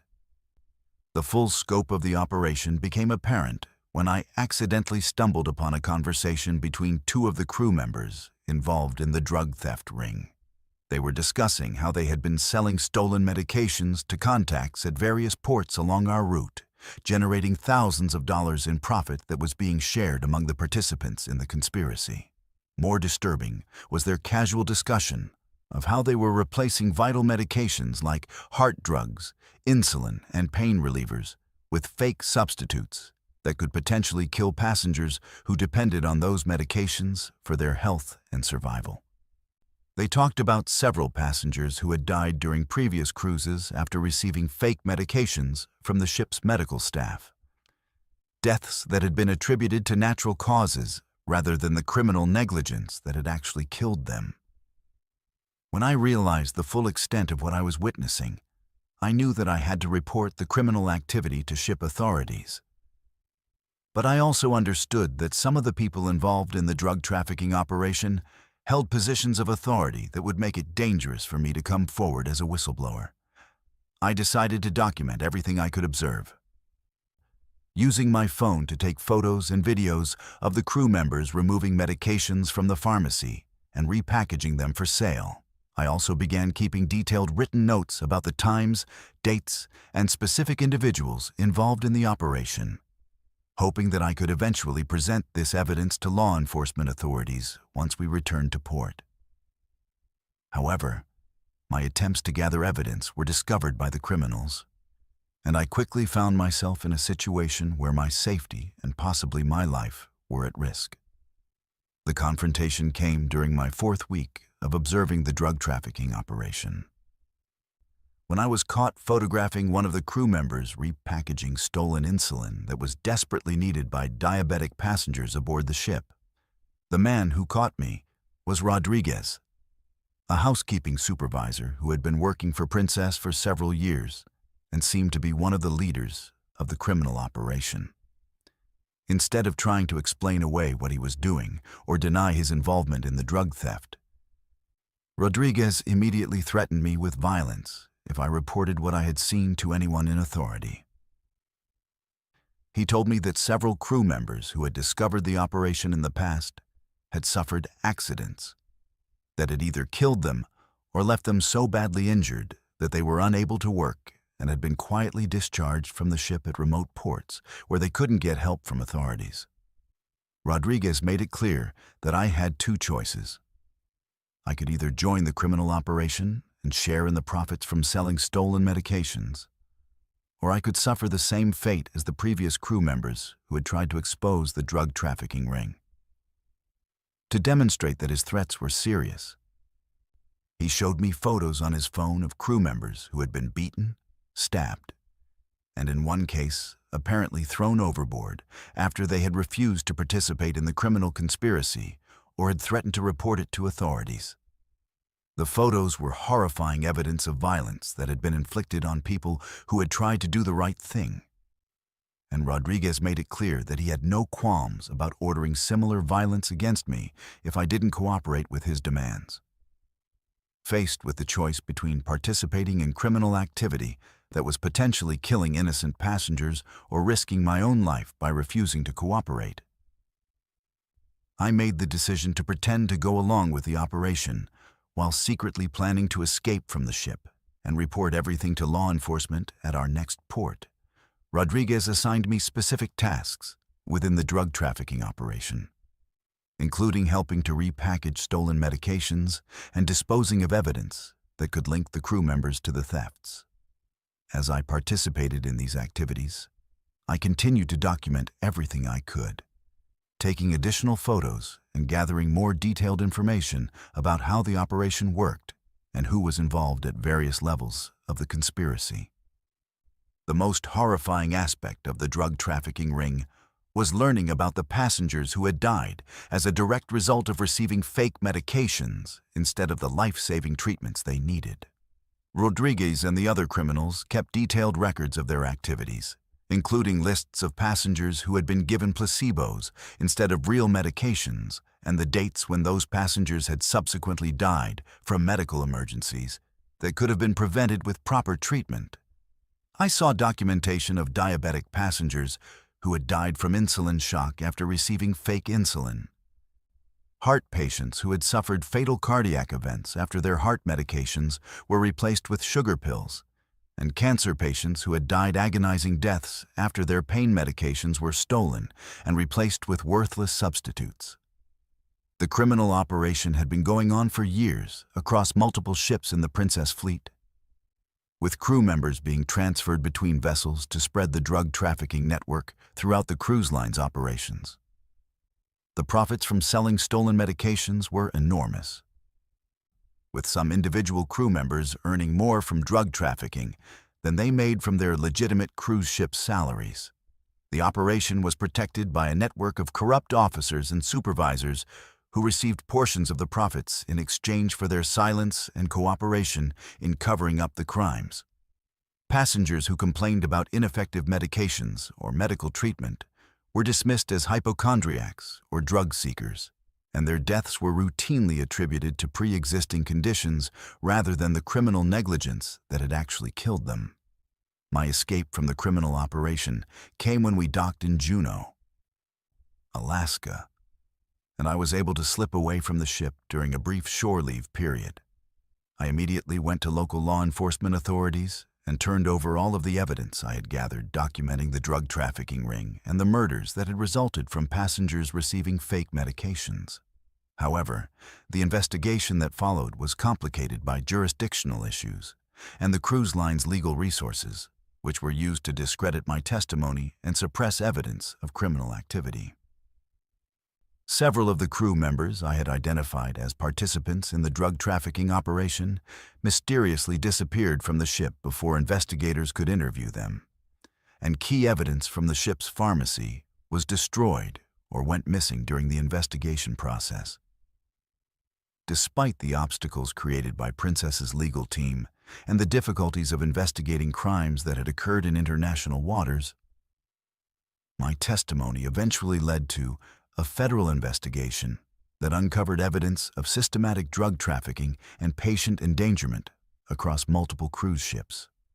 However, the criminal charges that were eventually filed were relatively minor compared to the scope of the crimes that had been committed, and most of the crew members involved in the operation received plea bargains that resulted in short prison sentences and financial penalties that were insignificant compared to the profits they had made from selling stolen medications.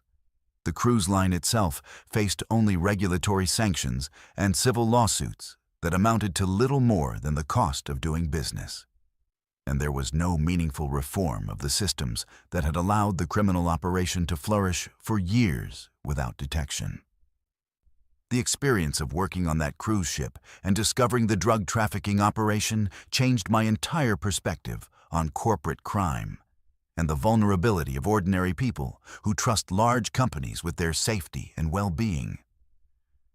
I realized that the passengers who had died from receiving fake medications had trusted Princess to provide them with legitimate medical care, never imagining that crew members were stealing their medications and replacing them with worthless placebos that would kill them. The fact that this criminal operation had been allowed to continue for years, with dozens of passengers dying preventable deaths, demonstrated the extent to which cruise lines prioritize profits over passenger safety and the lives of the people who trust them with their vacations and their health. I never returned to work on cruise ships after that summer, and I still have nightmares about the passengers who died because of the greed and criminality of people who were supposed to be taking care of them during what should have been the happiest times of their lives. My name is Ariella, and I was just 16 years old when I boarded the Holland America cruise ship Westerdam with my grandparents in July 2021. Excited about what I thought would be a relaxing family vacation along the Pacific coast. As a teenager who had grown up with social media and smartphones, I was constantly connected to the internet and spent most of my free time chatting with friends online and sharing photos of my daily activities. What started as innocent vacation posts and casual conversations with new online friends quickly escalated into a nightmare that taught me how dangerous the digital world can be, especially when predators have physical access to your location and can use technology to turn a cruise ship into an inescapable prison. The horror began on my second day at sea, when I connected to the ship's Wi-Fi network and started sharing photos and updates about my cruise experience with my followers on various social media platforms. I had always been careful about online safety, never sharing personal information like my home address or school name with strangers on the internet. But the excitement of being on my first major cruise made me less cautious than usual about posting location-specific content. I shared photos of my cabin, the ship's pools and restaurants, and scenic views from our route along the California and Oregon coastlines. I also joined several chat rooms and messaging apps that were popular with cruise ship passengers, where people would share tips about onboard activities and coordinate group meetups at various locations throughout the ship. It seemed like a harmless way to meet other travelers and enhance my cruise experience. But I had no idea that I was providing detailed information about my whereabouts and activities to someone who was using that information to track my movements and plan a systematic stalking campaign that would terrorize me for the remainder of the voyage. The first contact came through a direct message on Instagram from someone using the handle Sea Watcher, who claimed to be a fellow passenger on the Westerdam who had seen my cruise photos and wanted to meet up for activities around the ship. The profile appeared to belong to someone in their early 20s, with photos that showed a clean-cut young man in various travel destinations around the world. His messages were friendly and respectful, asking about my favorite spots on the ship and suggesting places where we might run into each other during the cruise. At first, I was flattered by the attention and excited about the possibility of making a new friend during my vacation. However, as our conversations continued, I began to notice that Sea Watcher knew more about my activities and location than someone would be able to learn from my public social media posts alone. He would mention specific details about what I had been wearing on particular days, where I'd eaten meals, and who I had been spending time with, information that could only have been gathered through direct observation rather than online stalking. When I asked him how he knew these details, he would claim that he had seen me around the ship and had been trying to work up the courage to approach me in person. Initially, I thought this explanation was plausible and even somewhat romantic. But as the messages became more frequent and more detailed, I began to realize that someone was watching me constantly and documenting my every move throughout the ship. The messages also began to take on a more threatening tone, with Sea Watcher making comments about how vulnerable I looked when I was alone, and how easy it would be for someone to approach me in isolated areas of the ship where other passengers rarely ventured. The situation became genuinely terrifying when Sea Watcher began sending me photos that he claimed to have taken of me during the cruise, images that showed me in locations and situations where I had no memory of seeing anyone with a camera or phone pointed in my direction. The photos were taken from concealed positions and angles that suggested someone had been hiding while taking them. And some of the images captured me in private moments when I thought I was unobserved. One photo showed me on my cabin's balcony in my pajamas, taken from a position that could only have been accessed by someone with unauthorized access to restricted areas of the ship. Another image had been taken while I was swimming in one of the ship's pools, shot from below the waterline in a way that was clearly intended to capture inappropriate content for sexual purposes.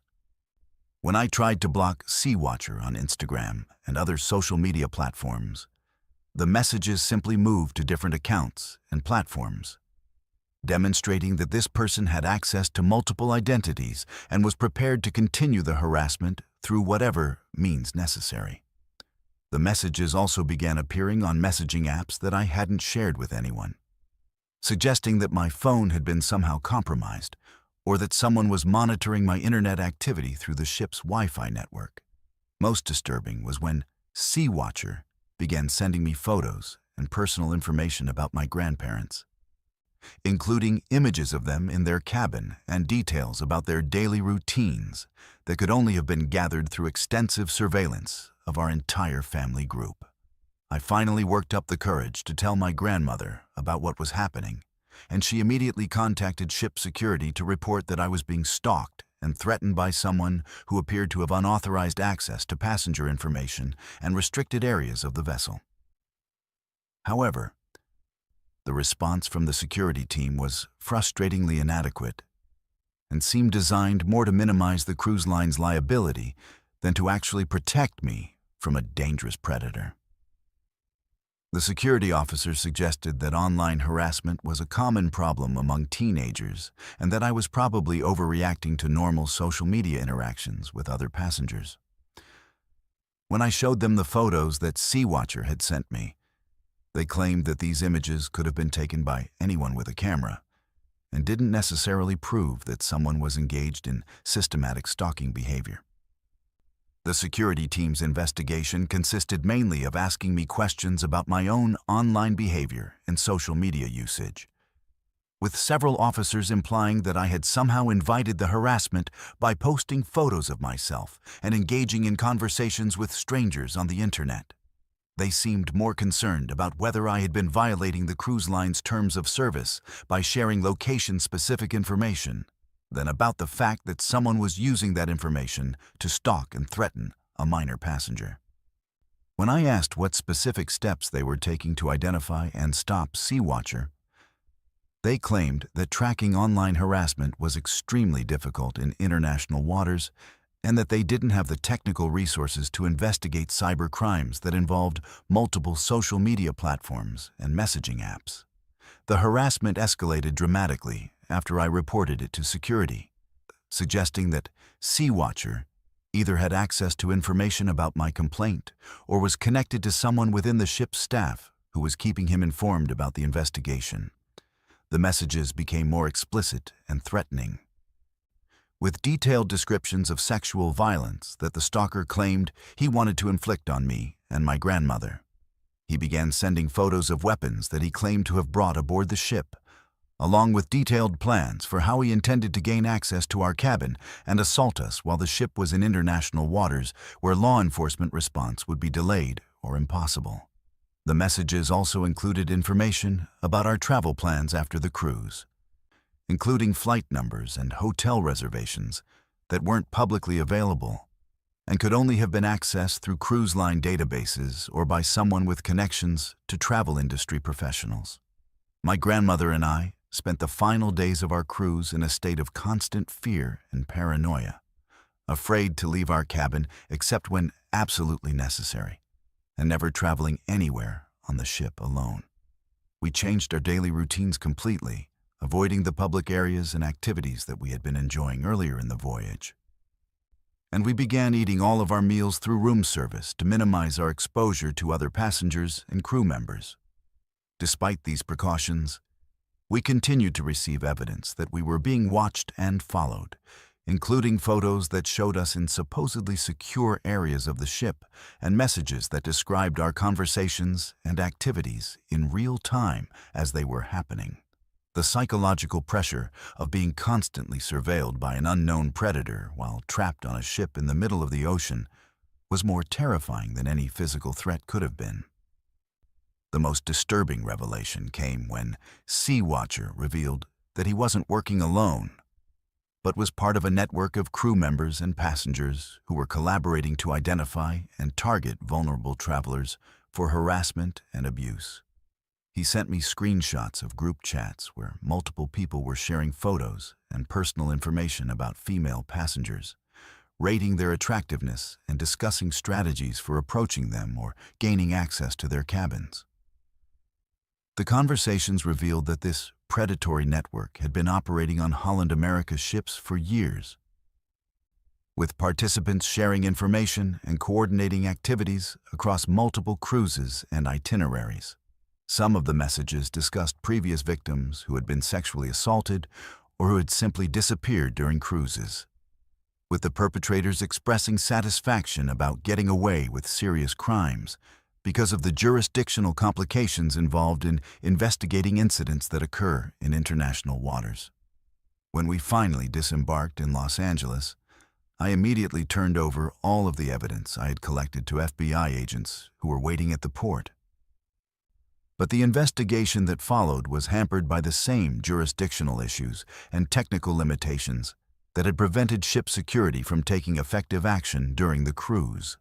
The multiple social media accounts used by Sea Watcher had been created with false information and had been accessed through proxy servers that made it nearly impossible to trace their origin or identify the person responsible for the harassment.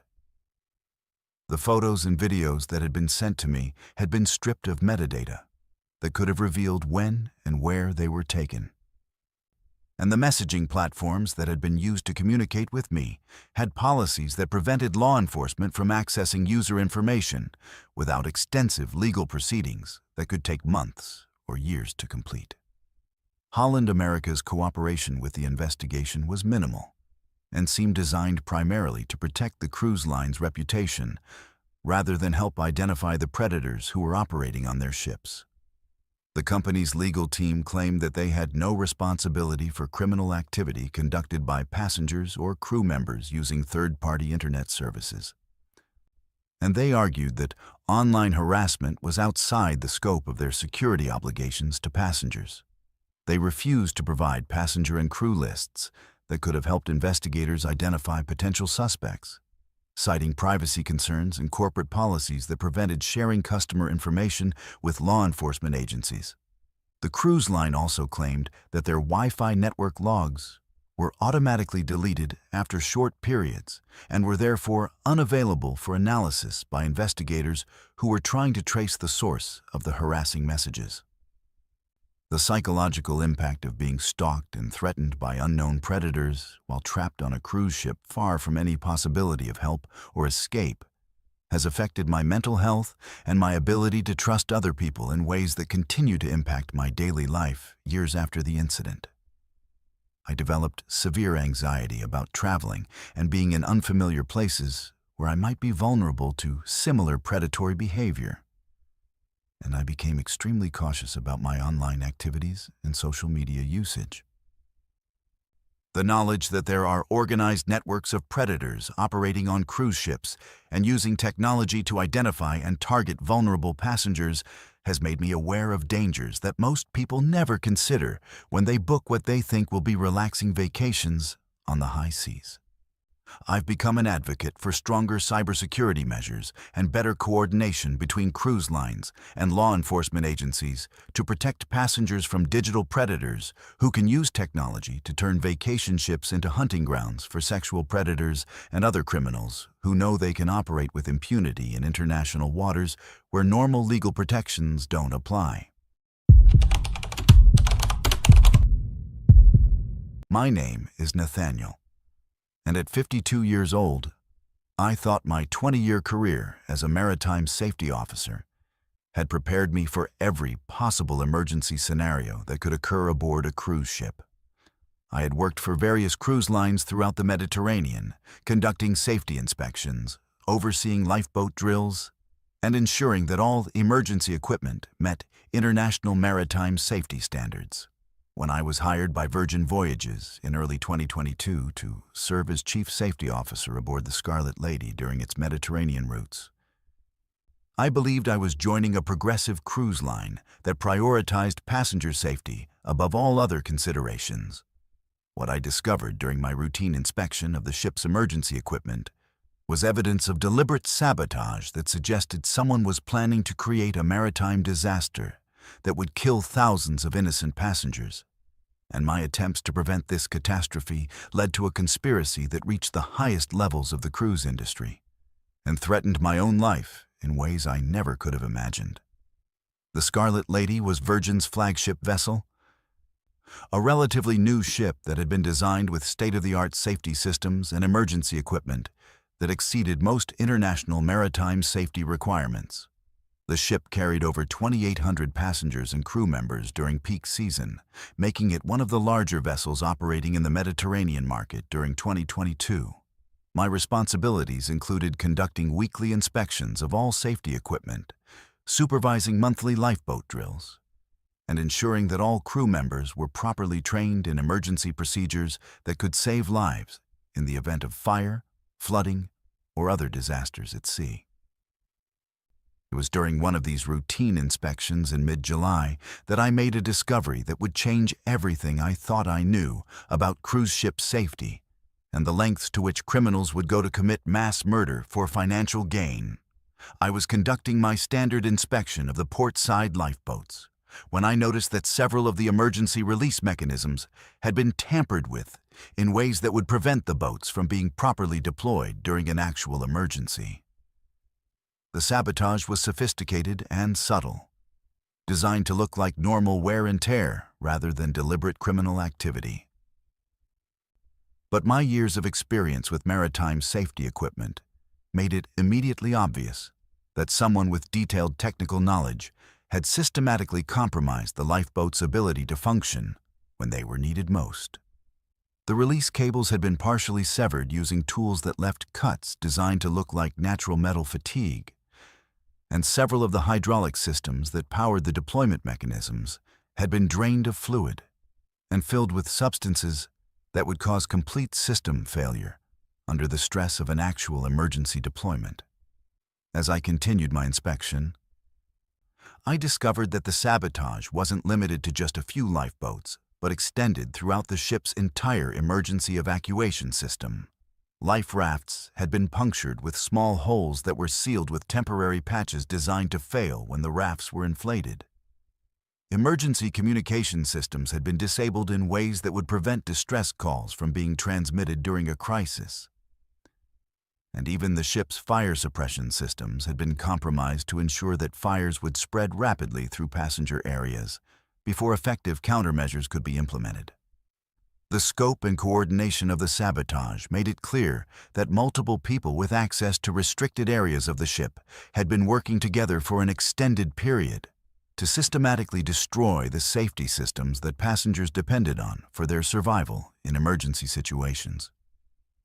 I immediately reported my findings to the ship's captain, expecting him to order an immediate investigation and emergency repairs to restore the compromised safety systems. But his response was far more disturbing than the original sabotage I had discovered.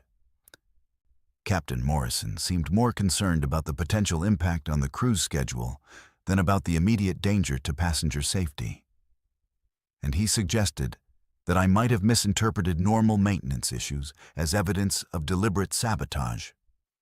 When I insisted that the damage I had found could only have been caused by intentional criminal activity, he ordered me to prepare a confidential report that would be reviewed by the cruise line's corporate safety department.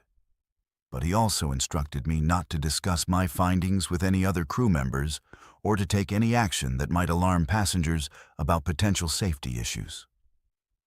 Over the next several days, I continued to document the extent of the sabotage while waiting for instructions from Virgin's corporate headquarters about how to proceed with repairs and investigation of the criminal activity. However, instead of receiving support for my efforts to protect passenger safety, I found myself being subjected to increasing pressure from ship management to minimize the significance of my findings and to avoid creating what they called unnecessary panic among passengers and crew. The corporate response to my detailed safety report was to send a team of company investigators who seemed more interested in discrediting my professional competence than in addressing the serious safety violations I had documented throughout the ship. The corporate investigators suggested that I might be suffering from stress-related paranoia or professional burnout that was causing me to see criminal activity where none existed. And they produced alternative explanations for each piece of evidence I had gathered that attributed the equipment failures to normal wear, manufacturing defects, or routine maintenance errors. They brought in other safety experts who contradicted my findings and suggested that the emergency equipment was functioning within acceptable parameters despite the obvious signs of sabotage that I had documented. When I refused to accept their alternative explanations and continued to insist that passengers were in immediate danger, the investigators began to question my mental stability and suggested that I might need to be relieved of my duties for psychological evaluation. The most disturbing revelation came when I accidentally overheard a conversation between Captain Morrison and one of the corporate investigators that made it clear the sabotage was not the work of unknown criminals, but part of a coordinated insurance fraud scheme that involved senior management within Virgin Voyages itself. They were discussing timeline issues related to what they called the incident, and their conversation revealed that the sabotage had been planned and executed by company employees as part of a scheme to deliberately sink the ship in a way that would appear to be an accidental maritime disaster. The insurance payout from such a disaster would be enormous, potentially exceeding the value of the ship itself, and the deaths of passengers and crew members would be written off as tragic but unavoidable casualties of a maritime accident rather than victims of premeditated mass murder. I realized that I had stumbled upon a conspiracy that reached the highest levels of the cruise line's corporate hierarchy, and that my efforts to protect passenger safety were threatening a criminal scheme worth hundreds of millions of dollars in fraudulent insurance claims. The conversation I had overheard also revealed that similar sabotage operations had been conducted on other ships in Virgin's fleet, resulting in what had been reported as accidental sinkings, but were actually deliberate acts of mass murder disguised as maritime disasters. The criminals involved in this conspiracy had been operating for years, systematically murdering passengers and crew members while collecting enormous insurance payouts and maintaining their reputations as leaders in the cruise industry. When I attempted to contact maritime safety authorities to report the criminal conspiracy, I discovered that my communications were being monitored and blocked by the ship's management, preventing me from sending distress signals or contacting outside law enforcement agencies. My cabin was searched multiple times, ostensibly for routine security inspections, but clearly designed to find and confiscate any evidence I had gathered about the sabotage and insurance fraud scheme. I was reassigned to duties that kept me away from the ship's safety equipment and prevented me from conducting further inspections that might reveal additional evidence of criminal activity. The message was clear. I was being silenced and isolated to prevent me from interfering with the planned disaster that would kill everyone aboard the Scarlet Lady. I knew that I had to find a way to warn passengers about the danger they were in, and to document evidence that could expose the criminal conspiracy even if I didn't survive the planned disaster myself. Using my knowledge of the ship's layout and security systems, I began secretly photographing the sabotaged equipment and hiding copies of my safety reports in locations throughout the ship where investigators might eventually find them. I also began discreetly warning selected passengers about potential safety issues, advising them to stay near emergency exits and to be prepared for possible evacuation scenarios. Though I couldn't reveal the full extent of the danger without risking immediate retaliation from the criminals who were controlling the ship. The planned disaster was scheduled to occur during our approach to Naples, when the ship would be in Italian territorial waters where the investigation would be handled by authorities who might be less thorough than other international maritime safety agencies. The sabotage had been timed to cause catastrophic failures during what would appear to be routine docking procedures, ensuring that the ship would sink in relatively shallow water where some evidence might be recoverable, but where the majority of passengers and crew would be trapped below deck and killed before they could escape. The location had been chosen to maximize media coverage of the disaster, while minimizing the likelihood that investigators would discover evidence of the criminal conspiracy behind the sinking. My attempts to prevent the planned disaster were ultimately unsuccessful, but not because the criminals succeeded in sinking the Scarlet Lady as they had intended. Instead, my warnings to passengers and crew members created enough awareness of potential safety issues that several people began asking questions and reporting concerns to outside authorities when we reached port in Rome. The increased scrutiny and unexpected attention from maritime safety inspectors forced the conspirators to abandon their timeline and postpone the planned disaster, giving me an opportunity to escape from the ship and contact law enforcement agencies with evidence of the criminal conspiracy. However, the investigation that followed was complicated by the cruise line's enormous legal resources and their ability to discredit witnesses and suppress evidence through corporate influence and media manipulation. The criminal charges that were eventually filed against Virgin Voyages executives and ship personnel were significantly reduced through plea bargaining and corporate legal maneuvering, resulting in sentences that were minimal compared to the scope of the crimes that had been planned, and the number of innocent lives that would have been lost if the insurance fraud scheme had succeeded. Several of the key conspirators simply disappeared during the investigation process, presumably fleeing to countries without extradition treaties where they could enjoy the profits from their previous maritime murders without facing consequences for their crimes. The Scarlet Lady itself was quietly sold to another cruise line and continued operating under a different name, with new safety equipment that replaced the sabotage systems, but with no acknowledgement of the criminal conspiracy that had nearly turned the ship into a mass grave for thousands of innocent passengers. The experience of discovering and trying to prevent a planned maritime disaster taught me that the cruise industry operates with levels of corruption and criminal activity that most passengers never imagine when they book what they think will be safe and enjoyable vacations on the high seas. The fact that senior executives within a major cruise line were willing to murder thousands of innocent people for insurance money, and that they had been successfully operating similar schemes for years without being detected, made me realize how vulnerable cruise passengers are to corporate criminals who know that maritime disasters are difficult to investigate and that the deaths of passengers in international waters can easily be attributed to accidents rather than deliberate murder. I never returned to work in the maritime industry after my experience with Virgin Voyages, but I continue to advocate for stronger oversight of cruise ship safety systems and more thorough investigation of maritime disasters that might actually be criminal conspiracies disguised as accidents.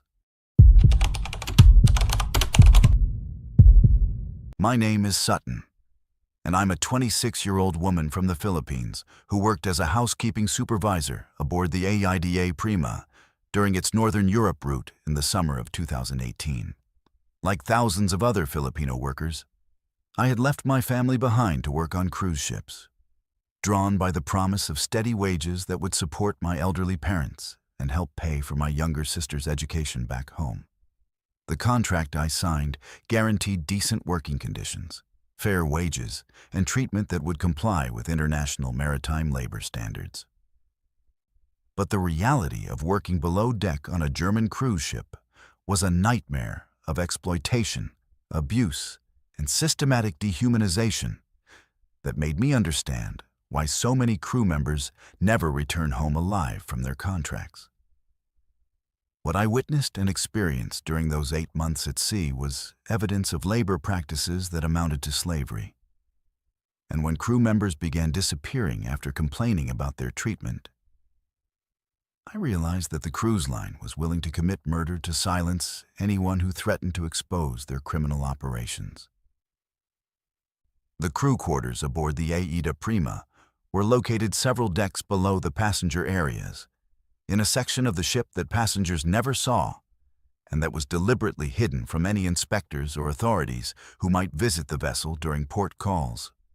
My cabin, which I shared with 3 other Filipino women, was barely 6 feet by 8 feet, with bunk beds stacked so close together that we could barely sit up without hitting our heads on the ceiling or the bunk above.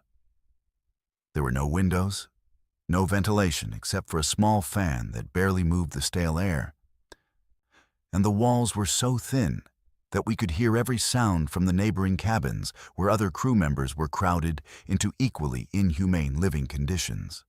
The bathroom facilities were shared among 20 women, with 2 toilets and 1 shower that rarely had hot water and frequently backed up with sewage that created health hazards that would never be tolerated in any civilized country. The working conditions were even worse than the living situations, with shifts that regularly lasted 16 to 18 hours per day, 7 days a week, for the entire duration of our 8-month contracts. As housekeeping supervisor, I was responsible for ensuring that a team of 12 Filipino women cleaned over 200 passenger staterooms each day, along with public areas, crew quarters, and maintenance spaces that were never seen by passengers but were essential to the ship's operation. We were given impossible quotas that could only be met by working at a pace that was physically and mentally exhausting.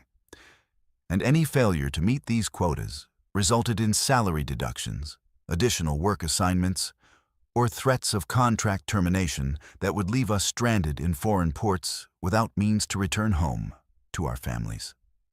The systematic abuse wasn't limited to impossible working conditions and slave wages.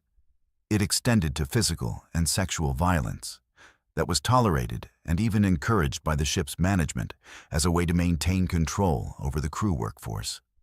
Filipino women were particularly vulnerable to this abuse because our employment contracts included clauses that made it virtually impossible to leave the ship or report misconduct to outside authorities without risking deportation and permanent blacklisting from maritime employment.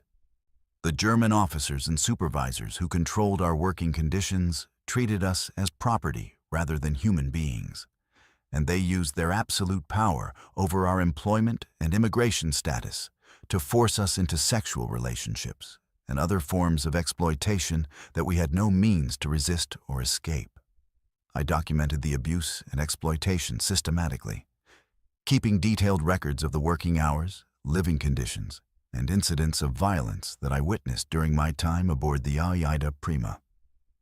Filipino crew members were forced to work without proper safety equipment in dangerous areas of the ship, exposed to toxic chemicals and mechanical hazards that resulted in injuries and illnesses that received no medical treatment and were not reported to maritime safety authorities. Women who became pregnant as a result of rape by officers were forced to continue working until they collapsed or were secretly taken off the ship at remote ports where their fate was unknown. Men who complained about the working conditions or tried to organize other crew members to demand better treatment were subjected to physical violence and intimidation that left them afraid to continue speaking out about the abuses they were experiencing. The disappearances began during my 4th month aboard the ship, when Maria Santos, a housekeeping worker who had been documenting the abuse and planning to report it to authorities when we reached Hamburg, simply vanished from the ship during an overnight voyage between Norwegian ports. The official explanation was that she had fallen overboard during rough weather, but several crew members had seen her being escorted to the ship's security office by German officers just hours before she was reported missing. The search for Maria was brief and perfunctory. and within days the ship's management had moved another Filipino woman into her bunk and assigned her duties to the remaining crew members as if she had never existed. Over the next several months, 6 more Filipino crew members disappeared under suspicious circumstances that were always attributed to accidents or voluntary departures that left no trace or documentation. Workers who had been vocal about the abusive conditions would suddenly be gone, with their personal belongings removed from their cabins and their names deleted from work schedules as if they had never been aboard the ship. When other crew members asked about these disappearances, they were told that the missing workers had been transferred to other ships or had requested early termination of their contracts. But no one ever received forwarding information or heard from these people again after they vanished from the Aida Prima. I realized that the missing crew members were being murdered to prevent them from exposing the labor abuses and criminal treatment that were standard operating procedures aboard the ship, and that my own documentation of these crimes made me a target for elimination. I discovered that the ship had a system for disposing of bodies that made use of the onboard waste management facilities, with human remains being processed through the same systems used to handle garbage and sewage that was discharged into the ocean during voyages in international waters. The German officers who controlled this operation had been murdering Filipino workers for years, confident that the deaths would never be investigated and that the families of the victims would never learn what had happened to their loved ones who had left home to work on cruise ships and simply disappeared. The disposal system was sophisticated and systematic, designed to eliminate any trace of the victims and make their deaths appear to be natural disappearances rather than murders. Bodies were dismembered in the ship's medical facility during night shifts, when most crew members were sleeping, then processed through industrial equipment that was normally used for food waste disposal. The remains were discharged into the ocean in areas where they would never be recovered, and the documentation of the victims was destroyed or altered to show that they had left the ship voluntarily at various ports. The officers responsible for these murders maintained detailed records of their activities, not out of remorse or accountability, but as a way to track their operations and ensure that no evidence remained that could link them to the deaths of the people they had killed. I knew that I had to escape from the ship and get my evidence to authorities who could investigate these murders and hold the criminals accountable for their actions. But I also knew that any attempt to leave the ship or contact outside law enforcement would immediately mark me for elimination. I began planning my escape during our scheduled port call in Copenhagen, where I hoped to reach Danish authorities who might be more responsive to reports of labor abuse and murder than German officials who might have connections to Aida's corporate management. I prepared detailed documentation of everything I had witnessed, including photographs of the disposal equipment, copies of work schedules that showed the impossible conditions we were forced to endure, and testimonies from other crew members who were willing to risk their lives to expose the criminal operation. My escape attempt was discovered by ship security just hours before we were scheduled to dock in Copenhagen. So Ard and I was detained in the ship's holding facility while the officers decided how to handle my knowledge of their criminal activities. I could hear them discussing whether to eliminate me immediately or wait until we were back in international waters where they could dispose of my body using their established procedures. The decision was made to keep me alive until we left port, giving me a few hours to find a way to escape or get word to authorities about what was happening aboard the Aida Prima. The intervention that saved my life came from an unexpected source. A Danish port inspector who was conducting a routine safety inspection and happened to hear my screams from the holding facility where I was being kept. When he demanded to know why a crew member was being detained against her will, the ship's officers claimed that I was being held for psychiatric evaluation after threatening to harm myself and other crew members.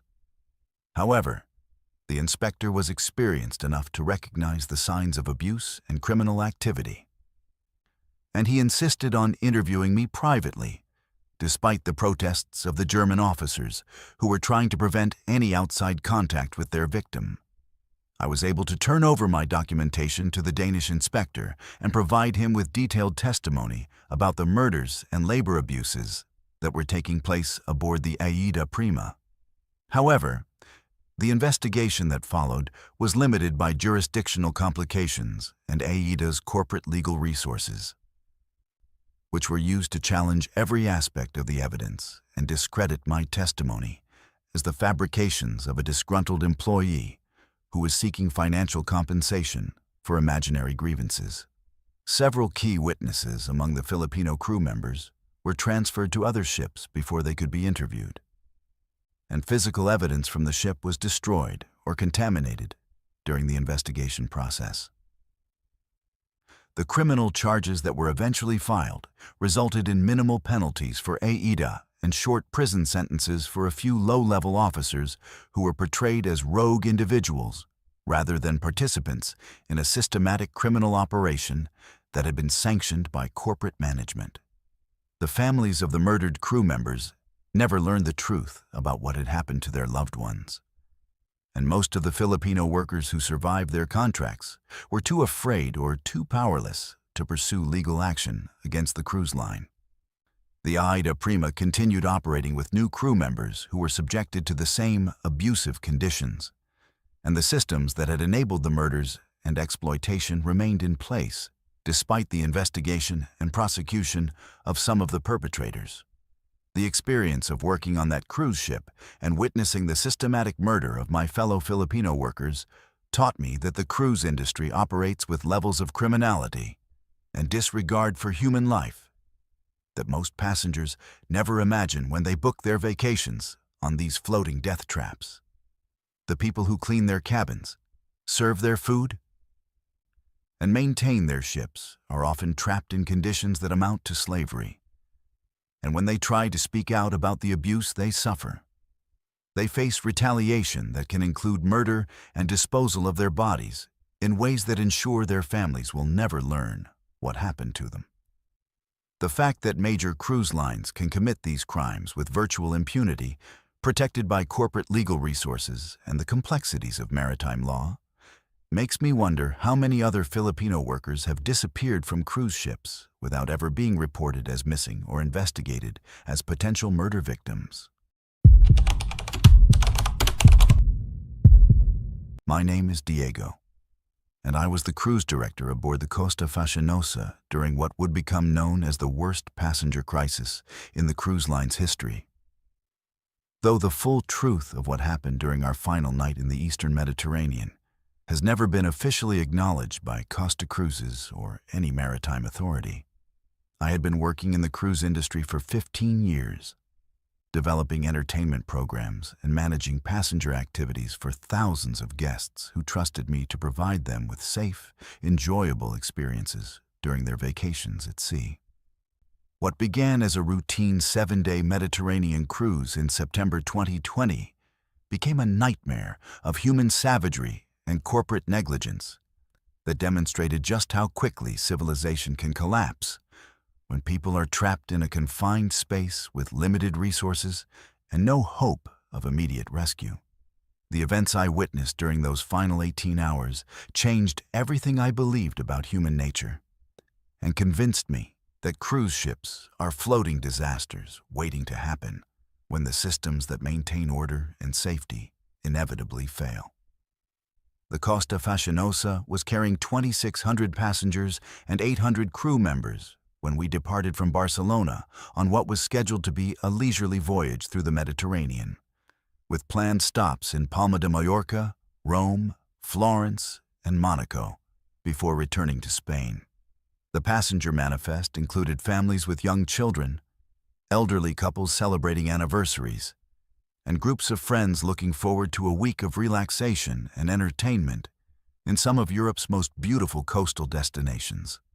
As cruise director, I was responsible for coordinating all onboard activities, managing the entertainment staff, and ensuring that passengers remained engaged and satisfied throughout their vacation experience.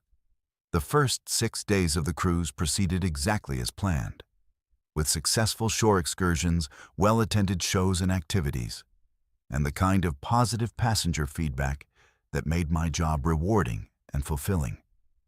The crisis began on our final full day at sea, when we were approximately 100 miles south of Monaco and scheduled to arrive at our home port the following morning. At around 11 p.m., the ship suffered what was initially reported as a minor electrical malfunction that caused temporary power outages in some sections of the vessel.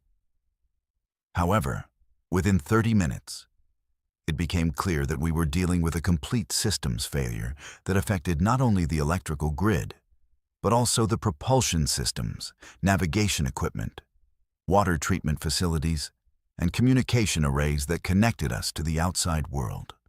The captain's initial announcement assured passengers that the technical problems were temporary and that backup systems would restore normal operations within a few hours. But I could tell from the tone of his voice and the activity I observed among the crew that the situation was far more serious than anyone was willing to admit publicly. By midnight, the ship was dead in the water with no propulsion, no air conditioning, no refrigeration for food storage, and no means of communicating with Coast Guard authorities or rescue vessels that could provide assistance. The backup generators that should have maintained essential systems had also failed, leaving us completely dependent on battery-powered emergency lighting that would only last for a few hours. More critically, the water purification and waste management systems had shut down completely, meaning that we had no access to fresh drinking water and no means of disposing of human waste for over 3,000 people who were now trapped on a floating prison in the middle of the Mediterranean Sea. The realization that we were facing a survival situation rather than a temporary inconvenience began to spread among the passengers, and I could feel the mood aboard the ship changing from mild concern to genuine fear and desperation. The first signs of social breakdown appeared around 3 a.m., when passengers began demanding answers and solutions that neither I nor the ship's officers were able to provide. Groups of passengers had gathered in the main lounges and dining areas, and their conversations were becoming increasingly agitated as they realized that the ship's staff had no immediate plans for resolving the crisis or evacuating the vessel. Some passengers had access to satellite phones or emergency communication devices that allowed them to contact family members on shore. And word began to spread that the ship was not responding to radio calls from maritime authorities who were trying to coordinate rescue operations. The knowledge that we were effectively cut off from outside help, combined with the rising temperatures in the unventilated interior spaces and the growing concern about depleting food and water supplies, created an atmosphere of panic that I had never experienced during my years working on cruise ships. The situation deteriorated rapidly as the hours passed, and it became clear that rescue was not imminent, and that the ship's emergency supplies were completely inadequate for sustaining 3,000 people for an extended period without external support. By dawn on what should have been our final day, passengers had begun organizing themselves into groups based on nationality, age, and physical capability, with stronger individuals beginning to assert control over weaker passengers who were seen as competitors for the limited resources available on the ship. I watched as civilized, educated people who had been enjoying cocktails and entertainment just hours earlier began hoarding food and water, forming alliances based on mutual protection, and discussing strategies for securing access to the lifeboats and emergency equipment that might provide their only means of survival if the ship could not be rescued quickly. The violence began around noon on that second day, when a fight broke out in the main dining hall over access to the remaining food supplies that the kitchen staff had been trying to distribute fairly among the passengers. What started as an argument between two families escalated into a brawl involving dozens of people, and I realized that normal social conventions had completely broken down as fear and desperation took control of people's behavior. Several passengers were seriously injured during this initial confrontation, But with the ship's medical facilities operating on battery power and limited supplies, there was little that could be done to treat wounds or prevent infections that could become life-threatening in the unsanitary conditions that were developing throughout the vessel. As the day progressed, the passenger population fragmented into competing factions that began claiming territory within different sections of the ship and establishing their own rules for distributing resources and maintaining order within their controlled areas. The largest and most organized group was led by a German businessman who had convinced about 400 passengers to follow his leadership in exchange for promised protection and priority access to food and water supplies.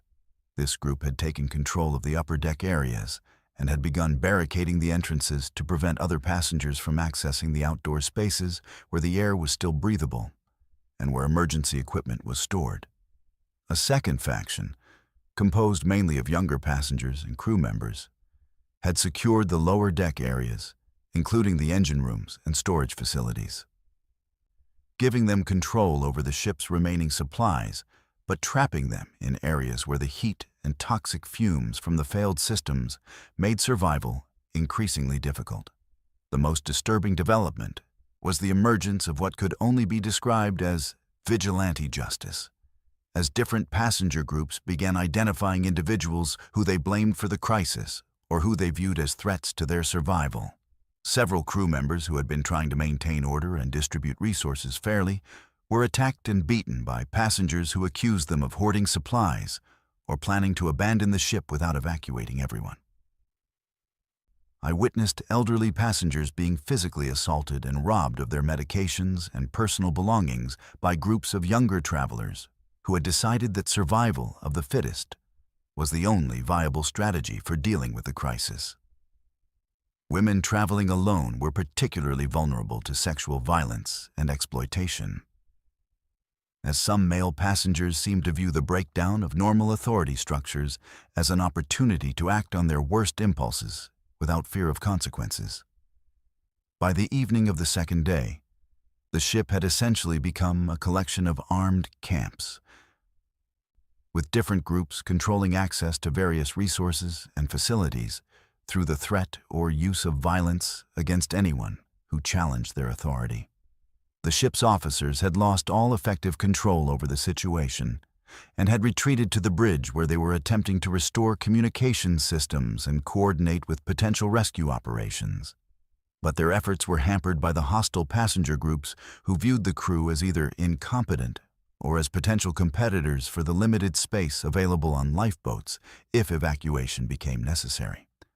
I found myself moving between different passenger groups, trying to negotiate temporary truces and prevent the most serious acts of violence. But it was clear that my authority as cruise director had become meaningless in a situation where physical strength and willingness to use violence were the only currencies that mattered. The final breakdown of civilization occurred during the third night, when rumors spread that rescue ships were approaching and that only a limited number of passengers would be evacuated during the initial rescue operation. The prospect of potential salvation combined with the fear of being left behind triggered a complete collapse of the fragile alliances that had been maintaining some semblance of order among the passenger groups. Fighting broke out simultaneously in multiple areas of the ship as different factions attempted to secure control of the lifeboat stations and upper deck areas, where rescue helicopters would be most likely to attempt evacuations. I watched as passengers who had been cooperating for survival just hours earlier turned on each other with a savagery that seemed impossible among people who had been enjoying a luxury cruise just days before. The violence that erupted during those final hours was beyond anything I could have imagined, with passengers using makeshift weapons fashioned from ship equipment to attack anyone they perceived as standing between them and survival. Several people were killed during the fighting, including an elderly man who was thrown overboard by a group of passengers who wanted to reduce competition for limited lifeboat space, and a young woman who was beaten to death when she tried to protect her children from adults who were attempting to claim their spots in what was believed to be an imminent evacuation. The ship's medical facilities were overwhelmed with injured passengers. But the medical staff were unable to provide adequate treatment due to the breakdown of basic sanitation and the lack of supplies needed to treat serious wounds and prevent infections. The rescue operation that finally reached us on the fourth day found a ship that bore no resemblance to the luxury cruise vessel that had departed from Barcelona less than a week earlier.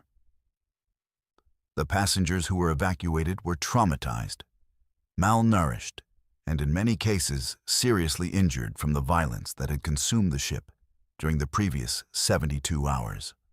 Several dozen people were unaccounted for and presumed to have been killed during the fighting or to have died from injuries and medical conditions that could not be treated in the chaotic conditions aboard the ship.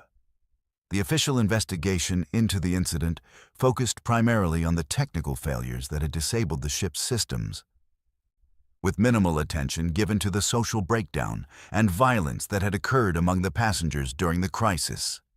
The cruise line's response to the disaster was to emphasize the technical nature of the system's failures while downplaying the human element of what had occurred during the emergency. Passengers who survived the ordeal were offered financial settlements in exchange for signing non-disclosure agreements that prevented them from discussing the violence and social breakdown they had witnessed. And the media coverage of the incident focused on the heroic rescue operation rather than the disturbing behavior that had been displayed by ordinary people when faced with a survival situation.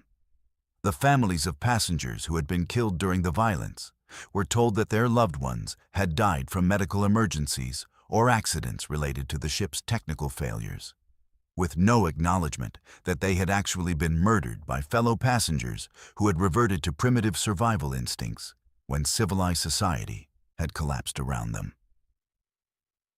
The experience of witnessing the complete breakdown of human civilization during those 4 days changed my entire perspective on cruise travel and human nature, convincing me that the thin veneer of politeness and cooperation that characterizes normal cruise ship life can disappear within hours when people are faced with genuine threats to their survival. The fact that educated, affluent passengers could transform into violent savages so quickly demonstrated that cruise ships are fundamentally dangerous environments where thousands of people are trapped together with no means of escape if emergency situations overwhelm the systems and authority structures that maintain order and safety.